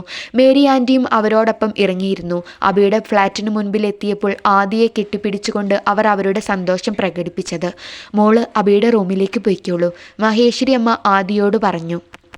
വേണ്ട, അവൾ അമ്മയുടെ റൂം ഉപയോഗിച്ചോട്ടെ. ഞാൻ ഇവളെ ഇങ്ങോട്ട് കൊണ്ടുവന്നത് ഇവളോടുള്ള സ്നേഹം കൊണ്ടല്ല. എല്ലാവരുടെയും മുന്നിൽ വെച്ച് ഭാര്യയാണെന്ന് പറഞ്ഞ് അവളെ ഉപേക്ഷിച്ചു പോവാൻ പറ്റില്ലല്ലോ, അതുകൊണ്ട് മാത്രമാണ്. അഭി, നീ ഈ കാണിക്കുന്നത് ഒട്ടും ശരിയല്ല. അങ്ങനെ മറ്റുള്ളവരെ ബോധ്യപ്പെടുത്താൻ വേണ്ടി മാത്രം ആദിയെ നീ ഇങ്ങോട്ട് കൊണ്ടുവരേണ്ടിയിരുന്നില്ല. മഹേശ്വരി അമ്മ അഭിക്ക് നേരെ ശബ്ദമുയർത്തി. പിന്നെ ഞാൻ എന്ത് വേണം? ആ സ്ത്രീ അത്രയും അപമാനിച്ചിട്ടും സ്വന്തം ഭർത്താവിനെ ചൂണ്ടിക്കാണിക്കാൻ ഇവൾ തയ്യാറായോ? അതിനർത്ഥം എന്നെ ഇനിയും അംഗീകരിച്ചിട്ടില്ല എന്നല്ലേ? ഞാൻ ജീവിച്ചിരിപ്പില്ലേ എന്ന് അവർ ചോദിച്ചപ്പോഴും ഇവൾ പ്രതികരിക്കുമെന്ന് കരുതി. അതും ഉണ്ടായില്ല. പിന്നെ ഞാൻ പ്രതികരിച്ചത് ഇവളുടെ കഴുത്തിൽ ഞാൻ കെട്ടിയ താലി ഉണ്ടായിപ്പോയി. അതിനെ ചോദ്യം ചെയ്തപ്പോൾ എനിക്കങ്ങനെ പറയേണ്ടി വന്നു. അതുകൊണ്ട് മാത്രം. എന്തിൻ്റെ പേരിലായാലും നീ കൂട്ടിക്കൊണ്ടു വന്നതാണ് ഈ കുട്ടിയെ. നിന്റെ ഭാര്യയാണെന്നുള്ള അവകാശത്തോടെ കഴിഞ്ഞു. ഇനി അതിൻ്റെ പേരിൽ ഇവളെ വേദനിപ്പിക്കാൻ പറ്റില്ല. എന്ത് തന്നെ ആയാലും നിന്റെ ഭാര്യ നിന്റെ മുറിയിലുണ്ടാവും. ഇത് എൻ്റെ തീരുമാനമാണ്. അമ്മയും മകനും തമ്മിലുള്ള വാക്കുപോരുകൾ മുറുകുന്നു. എന്ത് ചെയ്യണമെന്നറിയാതെ ആദി ഇരുവരെയും നോക്കി പകച്ചു നിന്നു. മഹേശ്വരി അമ്മ ആദിയുടെ കയ്യിൽ ഒന്ന് അമർത്തി പിടിച്ചുകൊണ്ട് കണ്ണ് ചിമ്പി കാണിച്ചു. അതിനുശേഷം അവർ മുറിയിലേക്ക് പോയി. ഇനി എന്ത് നോക്കി നിൽക്കുക, മുറിയിലേക്ക് പോടി, അഭി ദേഷ്യത്തോടെ പറഞ്ഞതും ആദി ട്രോളി ബാഗുമായി റൂമിലേക്ക് നടന്നു. പിന്നാലെ അഭിയും. തൻ്റെ റൂമിൻ്റെ പാതി തുറന്നിട്ട വാതിലിൻ്റെ വിടവിലൂടെ അവരെ നോക്കിക്കൊണ്ട് നിന്ന മഹേശ്വരി അമ്മയുടെ ചുണ്ടിൽ ഒരു പുഞ്ചിരി വിടർന്നു. റൂമിലെത്തിയ ആദി എന്തു ചെയ്യണമെന്നറിയാതെ ബാഗുമായി നിന്നു. അഭി അവളെ ശ്രദ്ധിച്ചതേയില്ല. അവൾക്ക് സങ്കടം തോന്നി. കണ്ണുകൾ നിറഞ്ഞൊഴുകി. അഭി അവളുടെ അടുത്തേക്ക് വന്നു. ഇവിടെ ഇങ്ങനെ നിൽക്കാനാണോ നിന്റെ പ്ലാൻ? ആദി ഒന്നും മിണ്ടുന്നില്ലെന്ന് കണ്ടതും അഭി അവിടെ നിന്ന് ഇറങ്ങിപ്പോയി. അഭി നേരെ പോയത് വൃന്ദയുടെ ഫ്ലാറ്റിലേക്കായിരുന്നു. അഭിയുടെ മുഖത്ത് നോക്കാനാവാതെ വൃന്ദ തന കുനിച്ചു നിന്നു. അത് മനസ്സിലാക്കി അഭി വൃന്ദയുടെ മുമ്പിൽ ചെന്നു നിന്നു. അഭിക്ക് എന്നോട് ദേഷ്യമുണ്ടാവും അല്ലേ? സ്വന്തം ഭാര്യയെ മറ്റൊരാൾക്ക് മുമ്പിൽ കൊണ്ടു നിർത്തിയതിന് ഒന്നും എനിക്കറിയില്ലായിരുന്നു. അറിഞ്ഞിരുന്നെങ്കിൽ ഞാൻ ഇതുപോലെ ഒരു തെറ്റ് ചെയ്യില്ലായിരുന്നു. ആദി എനിക്ക് അനിയത്തിയെപ്പോലെയാണ്. ദീപു എനിക്ക് അനിയനെപ്പോലെയും. ആദിയെ ദീപു വിവാഹം കഴിക്കണമെന്ന ഒരു സ്വാർത്ഥത എനിക്കുണ്ടായിരുന്നു. ഒരു പക്ഷേ ആദിയോട് അവർ വരുന്ന കാര്യം പറഞ്ഞിരുന്നെങ്കിൽ അവളെ എന്നോട് എല്ലാം തുറന്നു പറയുമായിരുന്നു. തെറ്റെൻ്റേതാണ്. അന്ന് ആദിക്ക് സംഭവിച്ച കാര്യങ്ങൾ ദീപുവിനോട് പറഞ്ഞപ്പോൾ അവൻ്റെ നിർബന്ധത്തിന് വഴങ്ങി അവരെ ഇങ്ങോട്ട് വരുത്തരുതായിരുന്നു. മാത്രമല്ല, എല്ലാവരും കൂടി നിർബന്ധിച്ചാൽ അവൾ സമ്മതിക്കും എന്ന് ഞാൻ കരുതി. അഭിയുടെ ഭാര്യയാണ് ആദിയെന്ന് ഞാൻ ഒരിക്കലും വിചാരിച്ചില്ല. സോറി അഭി, സോറി. വൃന്ദേച്ചിയുടെ ഭാഗത്ത് മാത്രമല്ല തെറ്റുള്ളത്. ഞാനോ ആദിയോ വൃന്ദേച്ചിയോടെങ്കിലും തുറന്നു പറയണമായിരുന്നു. എനിക്കൊരു ദേഷ്യവുമില്ല വൃന്ദേച്ചി. ആദിയെ ഇത്രയും നാൾ സ്വന്തം അനിയത്തിയെപ്പോലെ സംരക്ഷിച്ചില്ലേ, അതിന് നന്ദി മാത്രമേ ഉള്ളൂ. അഭി വൃന്ദയുടെ കൈകൾ കൂട്ടിപ്പിടിച്ചുകൊണ്ട് പറഞ്ഞു. അഭി, നിങ്ങൾ തമ്മിൽ എന്താണ് പ്രശ്നം? ഹരിദാസ് അഭിയോട് ചോദിച്ചു. അതൊക്കെ പറയാൻ ഒരുപാടുണ്ട് ദാസേട്ടാ. ഞാനും ആദിയുടെ വലിയച്ഛൻ്റെ മകൻ അനൂപ് എന്ന അപ്പുവും കോളേജ് മേറ്റ്സ് ആയിരുന്നു. എൻ്റെ ആത്മാർത്ഥ കൂട്ടുകാരൻ. ഞങ്ങൾ രണ്ടു ശരീരവും ഒരു മനസ്സുമായിരുന്നു. കോളേജ് കഴിഞ്ഞിട്ടും ഞങ്ങളുടെ സൗഹൃദത്തിന് ഒരു കുറവും ഉണ്ടായിരുന്നില്ല. അപ്പു എൻ്റെ വീട്ടിലെ സ്ഥിരം സന്ദർശകനായിരുന്നെങ്കിലും ഞാൻ 1-2 പ്രാവശ്യം മാത്രമേ അപ്പുവിൻ്റെ വീട്ടിൽ പോയിട്ടുള്ളൂ. അന്നൊരു ദിവസം അവൻ നിർബന്ധിച്ചിട്ടാണ് ഞാൻ അപ്പുവിൻ്റെ വീട്ടിലേക്ക് പോയത്. അന്നാണ് ഞാൻ ആദിയെ കാണുന്നത്. അഭിയുടെ മനസ്സിലേക്ക് ഓർമ്മകളുടെ ചിത്രം തെളിഞ്ഞു വന്നു. അപ്പുവും അഭിയും അപ്പുവിൻ്റെ മുറിയിൽ ഇരിക്കുകയായിരുന്നു. അപ്പോഴാണ് ആദി വീട്ടിലേക്ക് കയറി വന്നത്. അവൾ നേരെ അടുക്കളയിലേക്ക് ചെന്നു. അവിടെ അപ്പുവിൻ്റെ അമ്മ തുളസി പായസം വെക്കുന്ന തിരക്കിലായിരുന്നു. തുളസിയമ്മയെ അവരുടെ പിന്നിലൂടെ ചെന്ന് കെട്ടിപ്പിടിച്ചുകൊണ്ട് ആദി വിളിച്ചു. ആഹാ, പിറന്നാളുകാരി എത്തിയോ? തുളസി അവളെ തിരിച്ചു നിർത്തി ചോദിച്ചു. എത്തിയല്ലോ, എൻ്റെ പിറന്നാൾ പായസം തുളസിയമ്മയുടെ വകയല്ലേ? എന്തു പായസം ഉണ്ടാക്കണത്? ഇതെൻ്റെ മോൾക്ക് വേണ്ടി, കടലപ്രഥമൻ. തുളസി അവളുടെ കവിളിൽ തട്ടിക്കൊണ്ട് പറഞ്ഞു. ഏട്ടൻ എവിടെ തുളസിയമ്മേ? രാവിലെ എന്നെ ക്ഷേത്രത്തിൽ കൊണ്ടുപോകാമെന്ന് പറഞ്ഞ് പറ്റിച്ചു മുങ്ങി. അവൻ മുറിയിൽ കാണും. ഒരു മയത്തിലൊക്കെ കൊടുത്താൽ മതി കേട്ടോ ആദി. അവൾ പോകുന്ന വഴിയെ നോക്കി തുളസി വിളിച്ചു പറഞ്ഞു. ആദ്യ അപ്പുവിൻ്റെ മുറിയിലേക്ക് വന്നപ്പോൾ അബി ബെഡിലിരിക്കുകയായിരുന്നു. തിരിഞ്ഞിരിക്കുന്നത് കൊണ്ട് ആദിക്ക് മുഖം കാണാൻ പറ്റിയില്ല. അപ്പുവാണെന്ന് കരുതി ആദി ഓടിച്ചെന്ന് അബിയുടെ പുറം നോക്കി ഒരടി കൊടുത്തു. ആ അമ്മേ! വേദന കൊണ്ട് അലറി വിളിച്ച് അബി ചാടി എഴുന്നേറ്റു. അബി നോക്കിയപ്പോൾ പേടിച്ചരണ്ട മുഖവുമായി ഒരു പെൺകുട്ടി മുൻപിൽ നിൽക്കുന്നു. ആ സമയം അപ്പു ബാത്റൂമിൽ നിന്നും ഇറങ്ങി വന്നു. എന്തിനാടാ നീ കിടന്ന് നിലവിളിച്ചത്? അപ്പു അബിയോട് ചോദിച്ചു. ദേ നിൽക്കുന്നു, ഇവളോട് ചോദിക്ക്. അബി ദേഷ്യത്തോടെ ആദിയെ നോക്കി പറഞ്ഞു. എന്താ മോളെ? അപ്പു ചോദിച്ചതും പൊട്ടിക്കരഞ്ഞുകൊണ്ട് ആദി അവനെ കെട്ടിപ്പിടിച്ചു. എന്തിനാണ്? അപ്പു അബിയോട് കണ്ണുകൾ കൊണ്ട് ചോദിച്ചു. ഞാനിവിടെ ഇരിക്കുകയായിരുന്നു, അപ്പോഴാ ഒരടി കിട്ടിയത്. ദോഷം പറയരുതല്ലോ, നല്ലൊരടിയായിരുന്നു. നക്ഷത്രം എണ്ണിപ്പോയി ഞാൻ. അബി പുറം തടവിക്കൊണ്ട് പറഞ്ഞു. സോറി അബി, അത് എനിക്കുള്ളതായിരുന്നു, ആളു മാറിപ്പോയതാ, അപ്പു ചിരിയോടെ പറഞ്ഞു. അപ്പോഴും ആദി കരയുകയായിരുന്നു. ആദിമോളെ സാരല്ല, പോട്ടെ, അറിയാതെ പറ്റിയതല്ലേ. അയ്യേ, പിറന്നാളുകാരി ഇങ്ങനെ കരയരുത്, നമുക്ക് അടിച്ചു പൊളിക്കണ്ടേ. നീ പറയുന്നത് പോലെ എല്ലാത്തിനും ലൈസൻസ് കിട്ടുന്ന ദിവസമല്ലേ നിന്റെ 18ാം പിറന്നാൾ, അപ്പു അവളെ ആശ്വസിപ്പിച്ചുകൊണ്ട് പറഞ്ഞു. അന്ന് അവിടെ നിന്നും പോകുമ്പോൾ അബിയുടെ മനസ്സിൽ ആ പെൺകുട്ടിയുടെ മുഖം പതിഞ്ഞിരുന്നു. പലപ്പോഴും അപ്പു അവൻ്റെ കുറുമ്പിയായ അനിയത്തിയെപ്പറ്റി പറയാറുണ്ടായിരുന്നു. പക്ഷേ അന്നൊന്നും അപ്പുവിൻ്റെ അനിയത്തി എന്നതിനപ്പുറം ഒന്നും തോന്നിയിരുന്നില്ല. പക്ഷേ ഇന്ന് അവളെ ആദ്യമായി കണ്ടപ്പോൾ അവൾ സ്വന്തമായിരുന്നെങ്കിൽ എന്നൊരു തോന്നൽ മനസ്സിൽ. ആദിയുടെ പേടിച്ചു നിൽക്കുന്ന മുഖവും ഓർത്തുകൊണ്ട് അബി കണ്ണുകൾ അടച്ചു. കുറച്ച് ദിവസങ്ങളായി തൻ്റെ മനസ്സിലുള്ള കാര്യം അപ്പുവിനെ അറിയിക്കണമെന്ന് അബി മനസ്സിൽ ഉറപ്പിച്ചിരുന്നു. അപ്പു, ഞാനൊരു കാര്യം പറഞ്ഞാൽ നീ തെറ്റിദ്ധരിക്കരുത്. വിവാഹപ്രായമാകുമ്പോൾ നിന്റെ പെങ്ങളെ എനിക്ക് തന്നേക്കുവോ? പെട്ടെന്നുള്ള അബിയുടെ ചോദ്യം കേട്ട് അപ്പു എന്തു പറയണമെന്നറിയാതെ അമ്പരന്ന് നിന്നു. അപ്പു, നിനക്കിഷ്ടപ്പെട്ടില്ലെങ്കിൽ വിട്ടേക്കെടാ. ഒരിഷ്ടം തോന്നിയപ്പോൾ ഞാൻ അത് തുറന്നു പറഞ്ഞു. ഇതിൻ്റെ പേരിൽ നമ്മുടെ ഫ്രണ്ട്ഷിപ്പ് വേണ്ടെന്ന് വെക്കരുത്. അപ്പു ഒന്നും മിണ്ടാതെ നിൽക്കുന്നത് കണ്ട് അബി പറഞ്ഞു. പെട്ടെന്ന് അപ്പു അബിയെ കെട്ടിപ്പിടിച്ചു. എൻ്റെ പെങ്ങളെ നിനക്ക് തരുന്നതിൽ സന്തോഷം മാത്രമേ ഉള്ളൂ അബി. സമയമാകുമ്പോൾ ചെറിയച്ഛനോട് പറഞ്ഞ് നിന്റെ കയ്യിൽ ഏൽപ്പിക്കാം. പക്ഷേ പറഞ്ഞു വരുന്നത് മുഴുവനാക്കാതെ അപ്പു നിർത്തി. ഇല്ല അപ്പു, എനിക്കറിയാം, അവൾ പഠിക്കുകയാണ്. അതുകൊണ്ട് എൻ്റെ ഇഷ്ടം ഞാൻ അവളോട് ഇപ്പോൾ പറയില്ല. അവൾ എനിക്ക് സ്വന്തമായി കഴിഞ്ഞേ പറയൂ. അതുവരെ അവളോടുള്ള ഇഷ്ടം ഞാൻ മനസ്സിൽ സൂക്ഷിച്ചോളാം. അബിയും അപ്പുവും തമ്മിലുള്ള കൂടിക്കാഴ്ചയെപ്പറ്റി വൃന്ദയോടും ഹരിദാസിനോടും പറഞ്ഞ് അബി നിർത്തി. അപ്പോൾ വിവാഹത്തിന് മുൻപേ അബിക്ക് ആദിയെ ഇഷ്ടമായിരുന്നു അല്ലേ? പിന്നെ എന്താണ് സംഭവിച്ചത്? ഹരിദാസിൻ്റെ ചോദ്യത്തിനുള്ള അതേ ആകാംക്ഷ വൃന്ദയുടെ മുഖത്തുമുണ്ടായിരുന്നു. പിന്നീട് 4 വർഷങ്ങൾ കഴിഞ്ഞ് ആദിക്ക് ഒരു ആക്സിഡൻ്റ് ഉണ്ടായി. ആ ആക്സിഡൻറ്റിന് ശേഷം ആദിക്ക് അവളുടെ ഓർമ്മ നഷ്ടപ്പെട്ടു. It was a temporary memory loss. ആദിയുടെ ഓർമ്മ തിരിച്ചു കിട്ടും എന്ന് ഡോക്ടർ പറഞ്ഞിരുന്നു. ചിലപ്പോൾ ദിവസങ്ങൾ അല്ലെങ്കിൽ മാസങ്ങൾ, അതുമല്ലെങ്കിൽ വർഷങ്ങൾ എടുത്തേക്കാമെന്നും കൺസൾട്ട് ചെയ്ത എല്ലാ ഡോക്ടേഴ്സും പറഞ്ഞു. പക്ഷേ എന്താണെന്ന കൃത്യമായൊരു നിഗമനത്തിലെത്താൻ അവർക്കും കഴിഞ്ഞില്ല.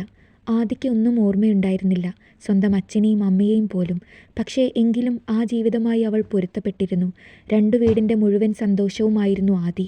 അവൾക്ക് പ്രത്യേകിച്ച് വിഷമങ്ങളൊന്നും ഉണ്ടായിരുന്നില്ലെങ്കിലും ആദിയുടെ അവസ്ഥയിൽ ചുറ്റുമുള്ളവർക്ക് വേദനയാണ് ഉണ്ടായിരുന്നത്. കാരണം അവർക്ക് പരിചയമുള്ള ആദിയെ ആയിരുന്നില്ല അത്. അങ്ങനെ 6 മാസങ്ങൾ കഴിഞ്ഞിട്ടും ആദിയിൽ മാറ്റങ്ങളൊന്നും ഉണ്ടായില്ല. അവളുടെ ഭാവിയെക്കുറിച്ചോർത്ത് അവളുടെ അച്ഛനും അമ്മയും ഒരുപാട് വിഷമിച്ചിരുന്നു. അപ്പോഴാണ് ആദിയെ വിവാഹം കഴിക്കാൻ അപ്പു എന്നോട് ആവശ്യപ്പെട്ടത്. പക്ഷേ എനിക്കത് സമ്മതമായിരുന്നില്ല. ആദിക്ക് ഓർമ്മ തിരിച്ചു കിട്ടുന്നത് വരെ കാത്തിരിക്കാൻ ഞാൻ തയ്യാറായിരുന്നു. എങ്കിലും അവളുടെ വീട്ടുകാരുടെ വിഷമം കണ്ടപ്പോൾ എനിക്ക് സമ്മതിക്കേണ്ടി വന്നു. അങ്ങനെ ഞങ്ങളുടെ വിവാഹം കഴിഞ്ഞു. ആദിക്ക് അവളുടെ ഓർമ്മ തിരിച്ചു കിട്ടിയതിന് ശേഷം മാത്രമേ ഒരുമിച്ചൊരു ജീവിതം ഉണ്ടാവൂ എന്ന് ഞാനും ആദിയും തീരുമാനിച്ചിരുന്നു. 3 മാസങ്ങൾക്ക് ശേഷം ഒരു ദിവസം ആദി പെട്ടെന്ന് തല കറങ്ങി വീണു. ആ വീഴ്ചയിൽ നിന്നും ഉണർന്നെഴുന്നേറ്റ ആദിക്ക് ഓർമ്മ തിരിച്ചു കിട്ടി. അവൾക്ക് ഓർമ്മ തിരിച്ചു കിട്ടി എന്നറിഞ്ഞ് ആദിയുമൊത്തുള്ള ഒരു ജീവിതം സ്വപ്നം കണ്ട് ഹോസ്പിറ്റലിലേക്ക് ഓടിയെത്തിയ എനിക്ക് എൻ്റെ സ്വപ്നങ്ങളും നഷ്ടമായി. അബി വേദനയോടെ പറഞ്ഞു നിർത്തി. എന്തു പറ്റി അബി? പിന്നെ എന്തുണ്ടായത്? ഹരിദാസ് അബിയുടെ തോളിൽ കൈവച്ചുകൊണ്ട് ചോദിച്ചു.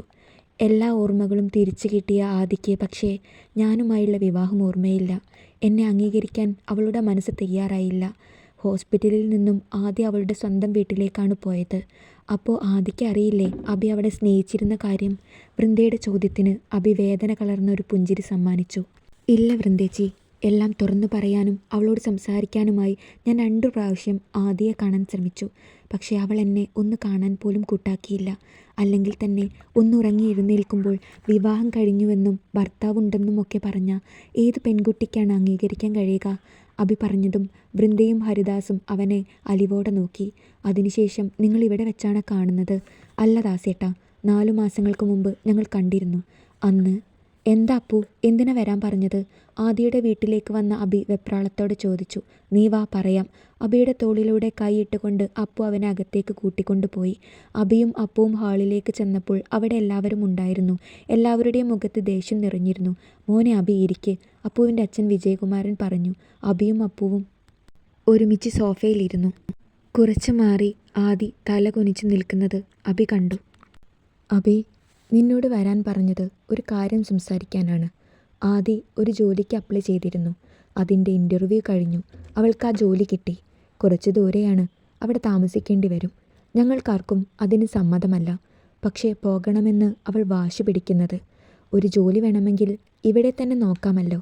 ഇത്രയും ദൂരെ പോകേണ്ട ആവശ്യമുണ്ടോ? നിൻ്റെ അഭിപ്രായം കൂടി അറിയണമല്ലോ. അതിനാണ് വരണമെന്ന് പറഞ്ഞത്. അപ്പു പറഞ്ഞു നിർത്തി. മോനെ അബി, നീ പറഞ്ഞത് ശരിയായിരുന്നു. ഓർമ്മ വന്നതിന് ശേഷം ഒരു വിവാഹത്തെപ്പറ്റി ആലോചിച്ചാൽ മതിയായിരുന്നു. ഇതിപ്പോൾ നിൻ്റെ ജീവിതം കൂടി ഞങ്ങൾ കാരണമില്ലാതെയായി. ഇനിയും ഇതിങ്ങനെ മുൻപോട്ട് കൊണ്ടുപോകാൻ പറ്റില്ല. അവൾ അവളുടെ ഇഷ്ടത്തിന് ജീവിച്ചോട്ടെ. പക്ഷേ നിനക്കൊരു ജീവിതം ഉണ്ടാവണം. അതിന് ബന്ധം പിരിയുന്നത് തന്നെയാ നല്ലത്. ആദിയുടെ അച്ഛൻ അജയകുമാർ പറഞ്ഞതും അബി പകപ്പോടെ അയാളെ നോക്കി. അബി ആദിയെ നോക്കി. കുടുംബാംഗങ്ങൾക്ക് മുന്നിൽ ഒരു കുറ്റവാളിയെപ്പോലെ അവൾ തലകുനിച്ചു നിന്നു. അബി, എന്താ നിന്റെ തീരുമാനം? തൻ്റെ മുഖത്തേക്ക് തന്നെ നോക്കി നിൽക്കുന്ന അനൂപിനെ അഭിനന്ദ് വേദനയോടെ നോക്കി. ഞാൻ എന്തു പറയാൻ അപ്പു? എല്ലാം അവളുടെ ഇഷ്ടം. എന്നെ സ്നേഹിക്കണമെന്ന് എനിക്ക് നിർബന്ധം പിടിക്കാൻ കഴിയില്ലല്ലോ. അവൾക്ക് പോകണമെന്നാണെങ്കിൽ അങ്ങനെ തന്നെ നടക്കട്ടെ. അപ്പുവിനെ കേൾക്കാൻ പാകത്തിൽ പറഞ്ഞുകൊണ്ട് അബി എഴുന്നേറ്റു. അച്ഛാ, ആദിയുടെ ഇഷ്ടം അതുപോലെ നടക്കട്ടെ. ബാക്കി കാര്യങ്ങൾ നമുക്ക് പിന്നീട് തീരുമാനിക്കാം. ആദിയുടെ അച്ഛനോട് പറഞ്ഞതിന് ശേഷം അബി പോയി. അബി, തിരിഞ്ഞു നിന്ന അബിയുടെ തോളിൽ കൈവച്ചുകൊണ്ട് ഹരിദാസ് വിളിച്ചു. പിന്നീട് ഞങ്ങൾ കാണുന്നത് ഇവിടെ വെച്ചാണ്. എങ്കിലും ആദിയുടെ എല്ലാ കാര്യങ്ങളും ഞാൻ അറിയുന്നുണ്ടായിരുന്നു. ആദ്യം ഹോസ്റ്റലിൽ ആയിരുന്നതും പിന്നെ വൃന്ദേച്ചിയോടൊപ്പം താമസമാക്കിയതും എല്ലാം. അബി, നിന്നോട് എന്താണ് പറയേണ്ടതെന്ന് എനിക്കറിയില്ല. എല്ലാം ശരിയാകും. അവൾക്ക് നിന്നെ മനസ്സിലാക്കാൻ കഴിയും, വൃന്ദ അബിയോട് പറഞ്ഞു. അബി വൃന്ദയുടെ ഫ്ലാറ്റിലേക്ക് പോയ സമയം മഹേശ്വരി അമ്മ ആദിയുടെ അടുത്തേക്ക് ചെന്നു. അവളുടെ നിറഞ്ഞൊഴുകുന്ന കണ്ണുകൾ കണ്ടതും അവർക്ക് സങ്കടം തോന്നി. മോളെ, മഹേശ്വരി അമ്മ അവളെ അലിവോടെ വിളിച്ചു. അവൾ അവരുടെ മുഖത്തേക്ക് നോക്കി. ഹോസ്പിറ്റലിൽ വെച്ച് ഒരു തവണ മാത്രമേ കണ്ടിട്ടുള്ളൂവെങ്കിലും അവരുടെ ഐശ്വര്യമുള്ള മുഖം അവളുടെ മനസ്സിൽ പതിഞ്ഞിരുന്നു. അമ്മയ്ക്കെന്നോട് ദേഷ്യമില്ലേ? പതിഞ്ഞ സ്വരത്തിൽ അവൾ ചോദിച്ചു. ഏത് മാനസികാവസ്ഥയിലൂടെയാണ് നീ കടന്നു പോകുന്നതെന്ന് അമ്മയ്ക്കറിയാം മോളെ. ഓർമ്മ തിരിച്ചു കിട്ടി ജീവിതത്തിലേക്ക് വന്നപ്പോൾ നീ എത്രമാത്രം മാനസിക സംഘർഷം അനുഭവിച്ചിട്ടുണ്ടാകുമെന്ന് എനിക്ക് മനസ്സിലാകും. മഹേശ്വരി അമ്മയുടെ വാക്കുകളിൽ ആദിക്ക് ആശ്വാസം തോന്നി. അവൾ അവരെ നന്ദിപൂർവ്വം നോക്കി. അമ്മേ! മഹേശ്വരി അമ്മ പോകാൻ തുടങ്ങിയതും ആദി അവരെ വിളിച്ചു. എന്താണെന്നുള്ള അർത്ഥത്തിൽ അവർ തിരിഞ്ഞു നോക്കി. അഭിയേട്ടൻ എപ്പോഴും ഇങ്ങനെയാണോ? ആദി അല്പം പേടിയോടെ ചോദിച്ചു. എങ്ങനെയാണോന്ന് മഹേശ്വരി അമ്മ ഒരു കുസൃതിയോടെ ചോദിച്ചു. അല്ല, ഇങ്ങനെ ദേഷ്യത്തിലാണോ എപ്പോഴും? എനിക്കൊന്നും ഓർമ്മയില്ല. നിസ്സഹായതയോടെ അവൾ പറഞ്ഞപ്പോൾ അവർ സഹതാപത്തോടെ നോക്കി.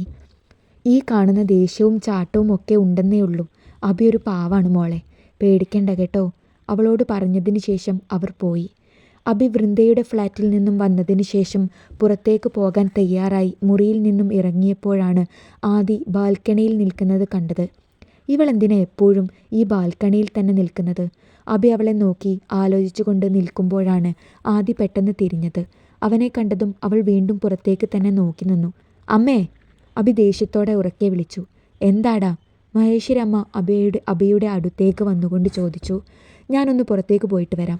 ഇത് പറയാനാണോ അബി നീ ഇങ്ങനെ അലറി വിളിച്ചത്? നിനക്ക് പതിയെ പറഞ്ഞാൽ എന്താ? വെറുതെ ആ കുട്ടിയെ കൂടി പേടിപ്പിക്കാൻ. അബി പറഞ്ഞതും മഹേശ്വരി അമ്മ ശാസിച്ചു.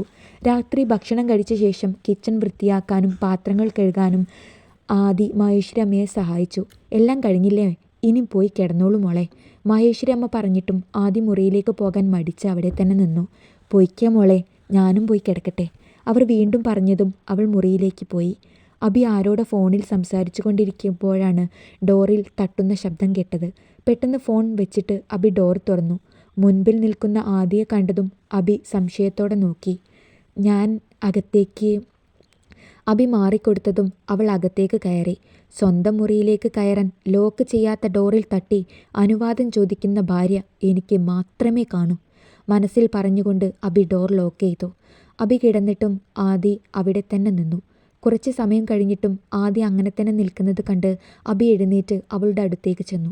ആദി, നിന്റെ സമ്മതം ചോദിക്കാതെയാണ് ഞാൻ നിന്നെ ഇവിടേക്ക് കൊണ്ടുവന്നത് എന്ന് കരുതി നിന്നിൽ ഞാൻ ഒന്നും അടിച്ചേൽപ്പിക്കില്ല. നിന്റെ ഇഷ്ടത്തിന് ജീവിക്കാം. ഇനിയും നിനക്കെന്നെ അംഗീകരിക്കാൻ കഴിയില്ലെങ്കിൽ നമുക്ക് പിരിയാം എന്നൊന്നും ഞാൻ പറയില്ല. അത്രയ്ക്ക് വലിയ ഹൃദയവിശാലതയൊന്നും എനിക്കില്ല.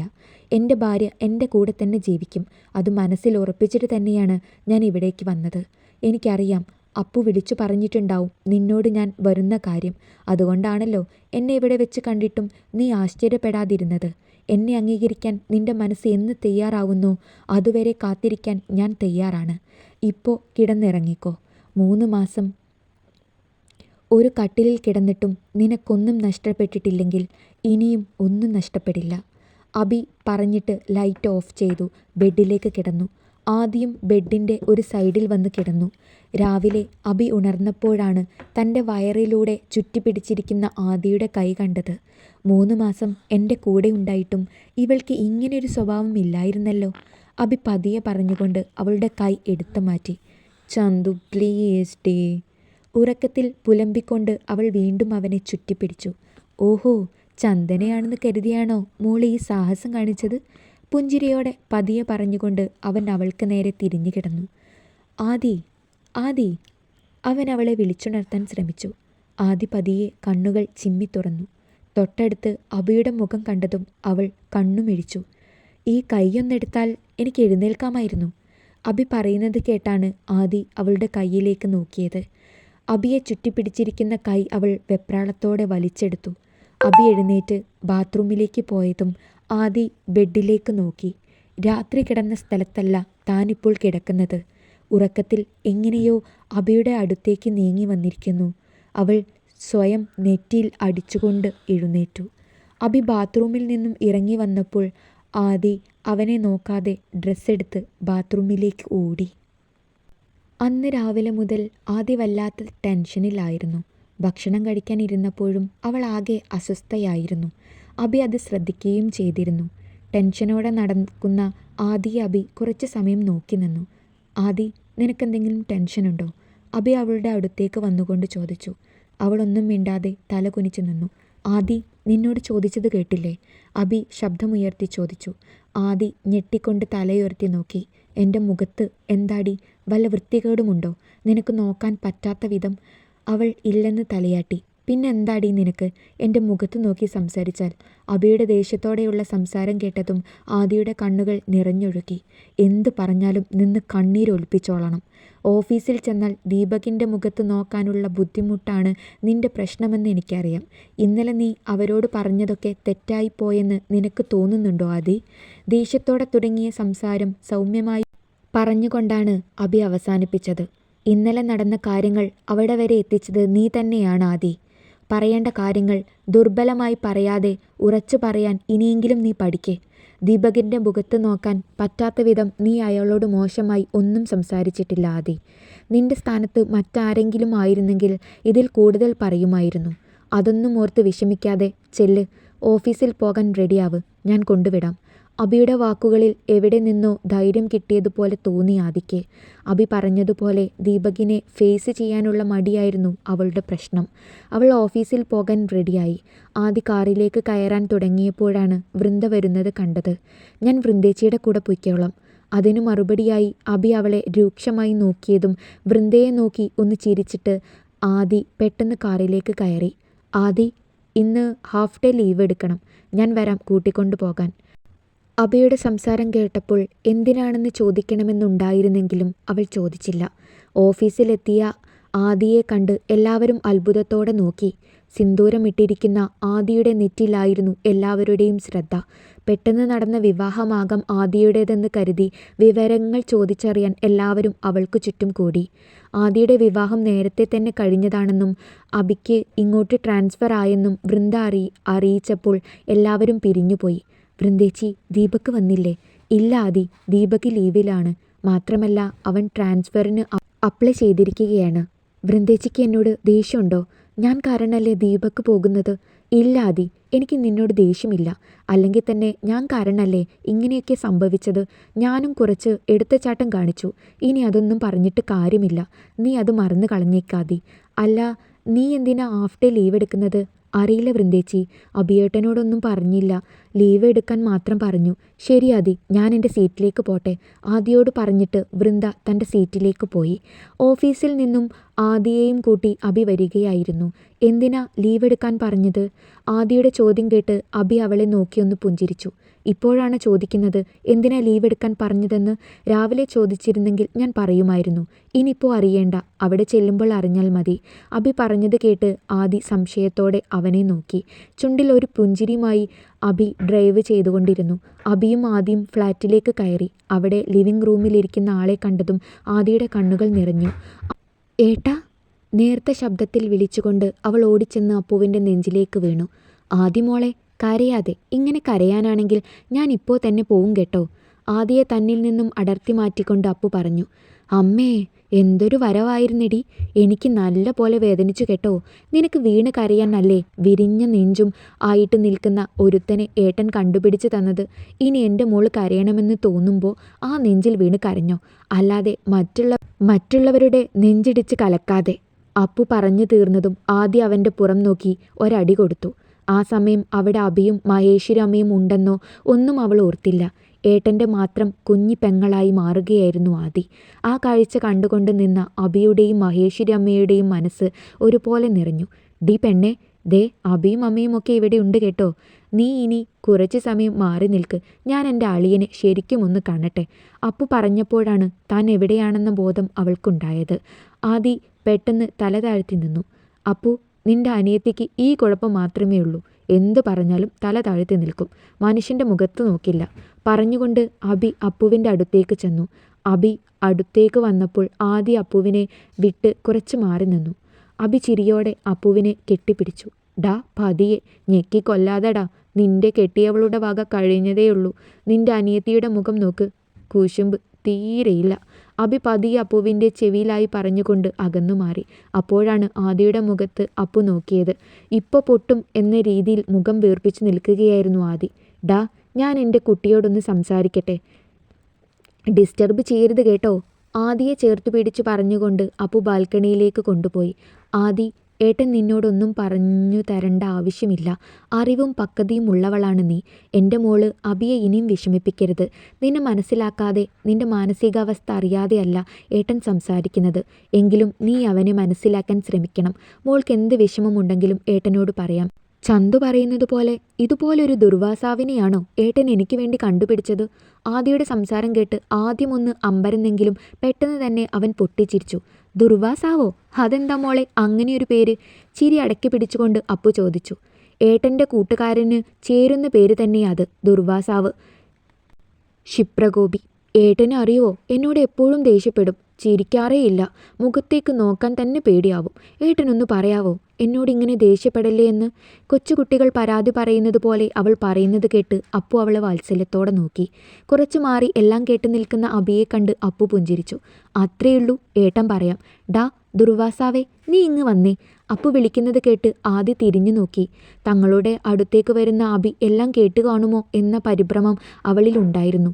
ഗൗരവം നിറഞ്ഞ മുഖത്തോടെ അബി അടുത്തേക്ക് വന്നപ്പോൾ ആദി അപ്പുവിൻ്റെ കയ്യിൽ അമർത്തി പിടിച്ചു. കൊച്ചിനോട് എപ്പോഴും ദേഷ്യപ്പെടുന്നുണ്ടെന്ന് നീ ഇവളോട് ദേഷ്യപ്പെടരുത് കേട്ടല്ലോ. അപ്പു ഗൗരവത്തോടെ പറയുന്നത് കേട്ട് അബി പൊട്ടി വന്ന ചിരി അടക്കി വെച്ചു നിന്നു. ഒടുവിൽ പരസ്പരം നോക്കി പൊട്ടിച്ചിരിക്കുന്ന അബിയെയും അപ്പുവിനെയും നോക്കി മുഖം വീർപ്പിച്ചുകൊണ്ട് ആദി അവിടെ നിന്നും പോയി. പാവമല്ലേടാ എൻ്റെ ആദി, നീ എന്തിനാ അവളോട് ദേഷ്യപ്പെടുന്നത്? അവൾ പോകുന്നത് നോക്കിക്കൊണ്ട് അപ്പു പറഞ്ഞു. പാവമോ? നിന്റെ പെങ്ങളോ? ഉറങ്ങുമ്പോൾ ആയിരിക്കും. ഇന്നലെ പെർഫോമൻസ് നീ ഒന്ന് കാണേണ്ടതായിരുന്നു. പിന്നെ ഞാൻ പറഞ്ഞില്ലേ ഒരുത്തൻ്റെ കാര്യം, അവനിട്ടൊന്ന് പൊട്ടിച്ചത് നിന്റെ ഈ പാവം അനിയത്തിയ. സത്യം പറഞ്ഞാൽ അബി, എനിക്ക് വിശ്വസിക്കാൻ പറ്റുന്നില്ല അവൾ ഇങ്ങനെ ഒരാളെ അടിച്ചുവെന്ന് പറഞ്ഞപ്പോൾ. വീട്ടിൽ കുറുമ്പും കുസൃതിയുമൊക്കെ ഉണ്ടെങ്കിലും അവൾ വീടിന് പുറത്തിറങ്ങിയാൽ ഒരു മുണ്ടാപ്പൂച്ചിയാ. ശരിക്കും അവൾക്ക് നിന്നെ പേടിയാ അബി. കുറച്ചു മുമ്പ് എനിക്കത് മനസ്സിലായി. എനിക്കറിയാം അപ്പു, ഇന്നലെ ദേഷ്യത്തിൽ എന്തൊക്കെയോ അവളോട് പറയുകയും ചെയ്തു. അതുകൊണ്ടാണ് അവൾക്ക് ഇത്രയും ഭയം. അതിനു മുമ്പ് ചെറിയൊരു പരിഭ്രമമുണ്ടെന്നേ ഉണ്ടായിരുന്നുള്ളൂ. എന്നെ കാണുമ്പോൾ ഭയമൊന്നുമില്ലായിരുന്നു. ഞാൻ എങ്ങനെ ദേഷ്യപ്പെടാതായിരിക്കും? നീ തന്നെ പറ. ഇന്നലെ നടന്ന പ്രശ്നം ഒരു പരിധിവരെ അവിടം വരെ കൊണ്ടെത്തിച്ചത് അവളാണ്.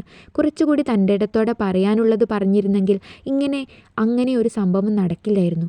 ജോലിക്ക് ഇങ്ങോട്ട് വരണമെന്ന് വാശി പിടിച്ചപ്പോഴുള്ള ധൈര്യമൊന്നും അവൾക്കിവിടെ വന്നപ്പോൾ ഇല്ല. എന്തായാലും അങ്ങനെയൊക്കെ സംഭവിച്ചത് നന്നായി.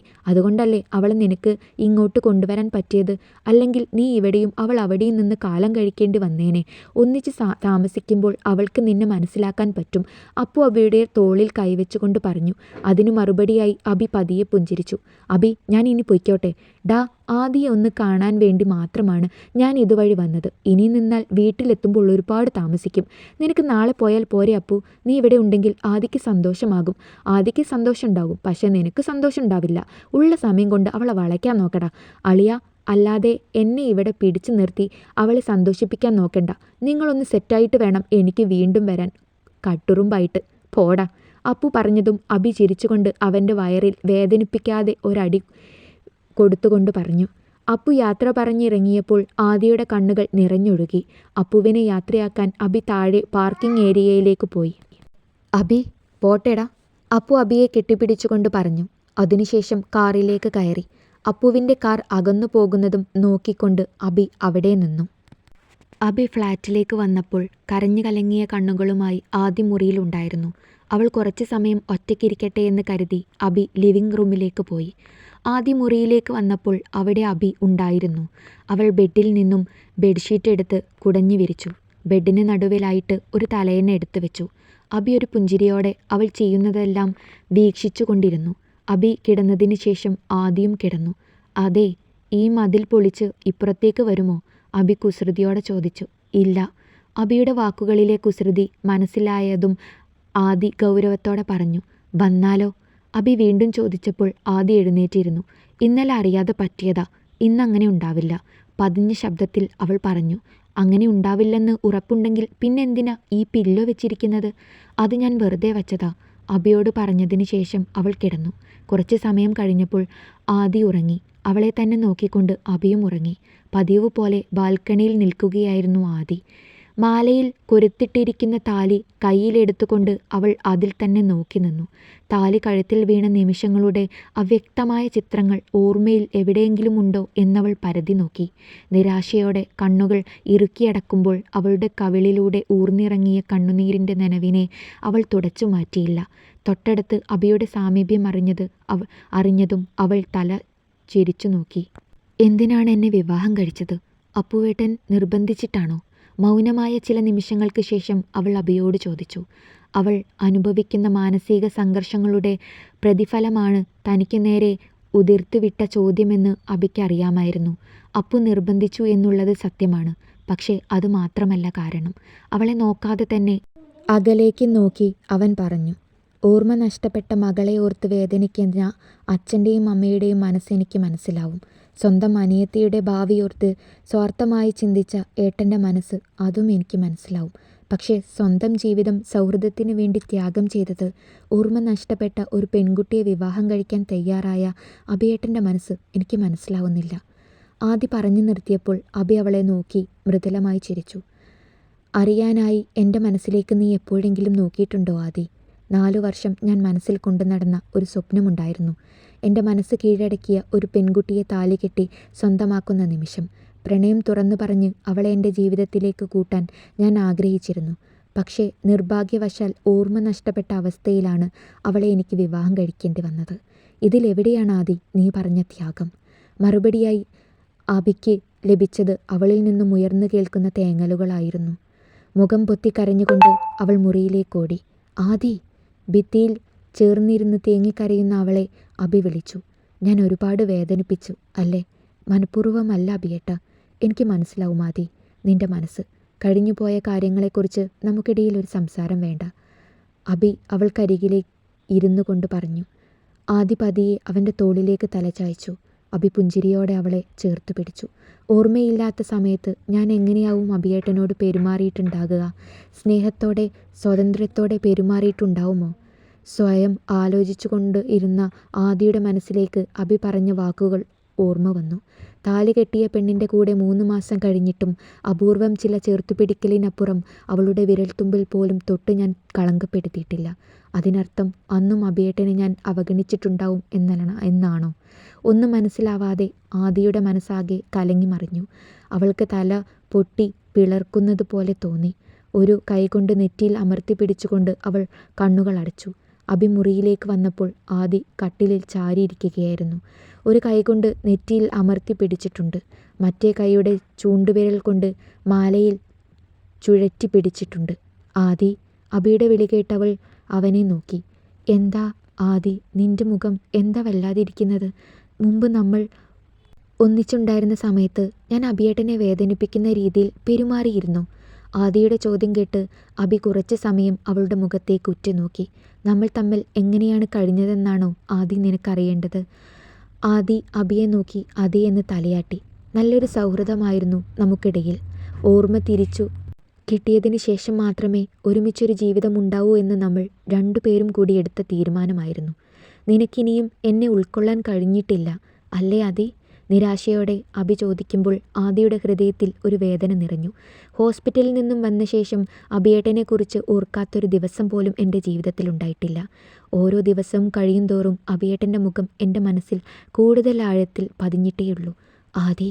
വിശ്വാസം വരാതെ അബി ആദിയെ നോക്കി. സത്യമാണ് അബിയേട്ട. പിന്നെ എന്തിനായിരുന്നു ആദി നിൻ്റെ പ്രശ്നം? അത് ഞാൻ കരുതി ഏട്ടൻ നിർബന്ധിച്ചിട്ടാവും അബിയേട്ടൻ എന്നെ വിവാഹം കഴിച്ചതെന്ന്.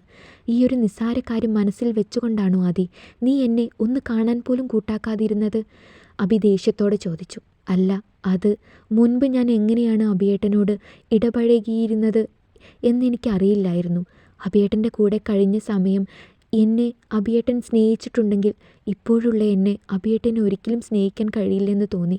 നന്നായി ആദി, വളരെ നന്നായിരിക്കുന്നു. ഇതുപോലുള്ള പൊട്ടത്തരങ്ങൾ ആലോചിച്ചു കൂട്ടാൻ നിന്നെക്കൊണ്ട് മാത്രമേ പറ്റൂ. ഇത്രയും നാൾ ഞാൻ കരുതിയത് എന്നെ നിനക്ക് പെട്ടെന്ന് അംഗീകരിക്കാൻ കഴിയാത്തത് കൊണ്ടാണെന്നാണ്. അതിൽ എനിക്ക് നിന്നോട് സഹതാപമുണ്ടായിരുന്നു. പരസ്പരം തുറന്ന് സംസാരിച്ചാൽ തീരുന്ന പ്രശ്നത്തിൻ്റെ പേരിൽ ഇത്രയും നാൾ സ്വയം വേദനിക്കുകയും മറ്റുള്ളവരെ വരെ വേദനിപ്പിക്കുകയും ചെയ്ത നിന്നോട് എന്താണ് പറയേണ്ടതെന്ന് എനിക്കറിയില്ല. സ്വയം ദേഷ്യം നിയന്ത്രിക്കാൻ ശ്രമിച്ചുകൊണ്ട് അബി പറഞ്ഞു. അബിയേട്ടാ, ഞാൻ വേണ്ട, ഇനിയൊന്നും കേൾക്കാൻ എനിക്ക് താല്പര്യമില്ല. നാളെ ബാംഗ്ലൂർ വരെ പോകണം. ഒഫീഷ്യൽ മീറ്റിംഗ് ഉണ്ട്. നേരത്തെ എഴുന്നേൽക്കണം. അതുകൊണ്ട് എനിക്ക് ഉറങ്ങണം. ദേഷ്യം കടിച്ചമർത്തിക്കൊണ്ട് അബി പറഞ്ഞു. രാവിലെ യാത്ര പോകാനുള്ള ഒരുക്കത്തിലായിരുന്നു അബി. പ്രതീക്ഷയോടെ തനിക്ക് നേരെ നീളുന്ന ആദിയുടെ കണ്ണുകളെ മനഃപൂർവ്വം അവഗണിച്ചുകൊണ്ട് അബി ബാഗിലേക്ക് ഡ്രസ്സ് എടുത്തു വെച്ചു. പോകാനിറങ്ങുമ്പോഴും അബി ആദിയെ നോക്കിയില്ല. മഹേശ്വരി അമ്മയോട് യാത്ര പറഞ്ഞ് അബി പോയി. മുറിയിൽ കയറി വാതിലടച്ചുകൊണ്ട് അതുവരെ അടക്കി നിർത്തിയ സങ്കടങ്ങൾ ഒക്കെയും കണ്ണുനീരായി അവൾ ഒഴുക്കിവിട്ടു. നീറുന്ന മനസ്സുമായി 3 ദിവസങ്ങൾ ആദി തള്ളി നീക്കി. ഇടയ്ക്ക് 2-3 തവണ അവൾ ഫോൺ വിളിച്ചെങ്കിലും അബി കോൾ എടുത്തില്ല. അന്ന് ആദി ഓഫീസിൽ നിന്നും വന്നപ്പോൾ അബി മുറിയിൽ ഉണ്ടായിരുന്നു. അപ്രതീക്ഷിതമായി അബിയെ കണ്ടപ്പോൾ ആദിയുടെ കണ്ണുകൾ വിടർന്നു. അടുത്ത നിമിഷം കണ്ണുകൾ നിറഞ്ഞു തുളുമ്പി. ഓടിച്ചെന്ന് ആ മാറിലേക്ക് വീണ് പൊട്ടിക്കരയണമെന്ന് തോന്നി. പക്ഷേ അത്രയും അധികാരത്തോടെ അവനിലേക്കെത്താൻ അവളുടെ മനസ്സ് മടിച്ചു. അബി ആദിയുടെ അടുത്തേക്ക് ചെന്നു.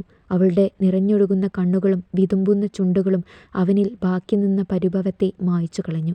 ആദി, നിമിഷങ്ങളുടെ നിശബ്ദതയ്ക്ക് ശേഷം അവൻ അവളുടെ ചുമലിൽ കൈവച്ചുകൊണ്ട് വിളിച്ചു.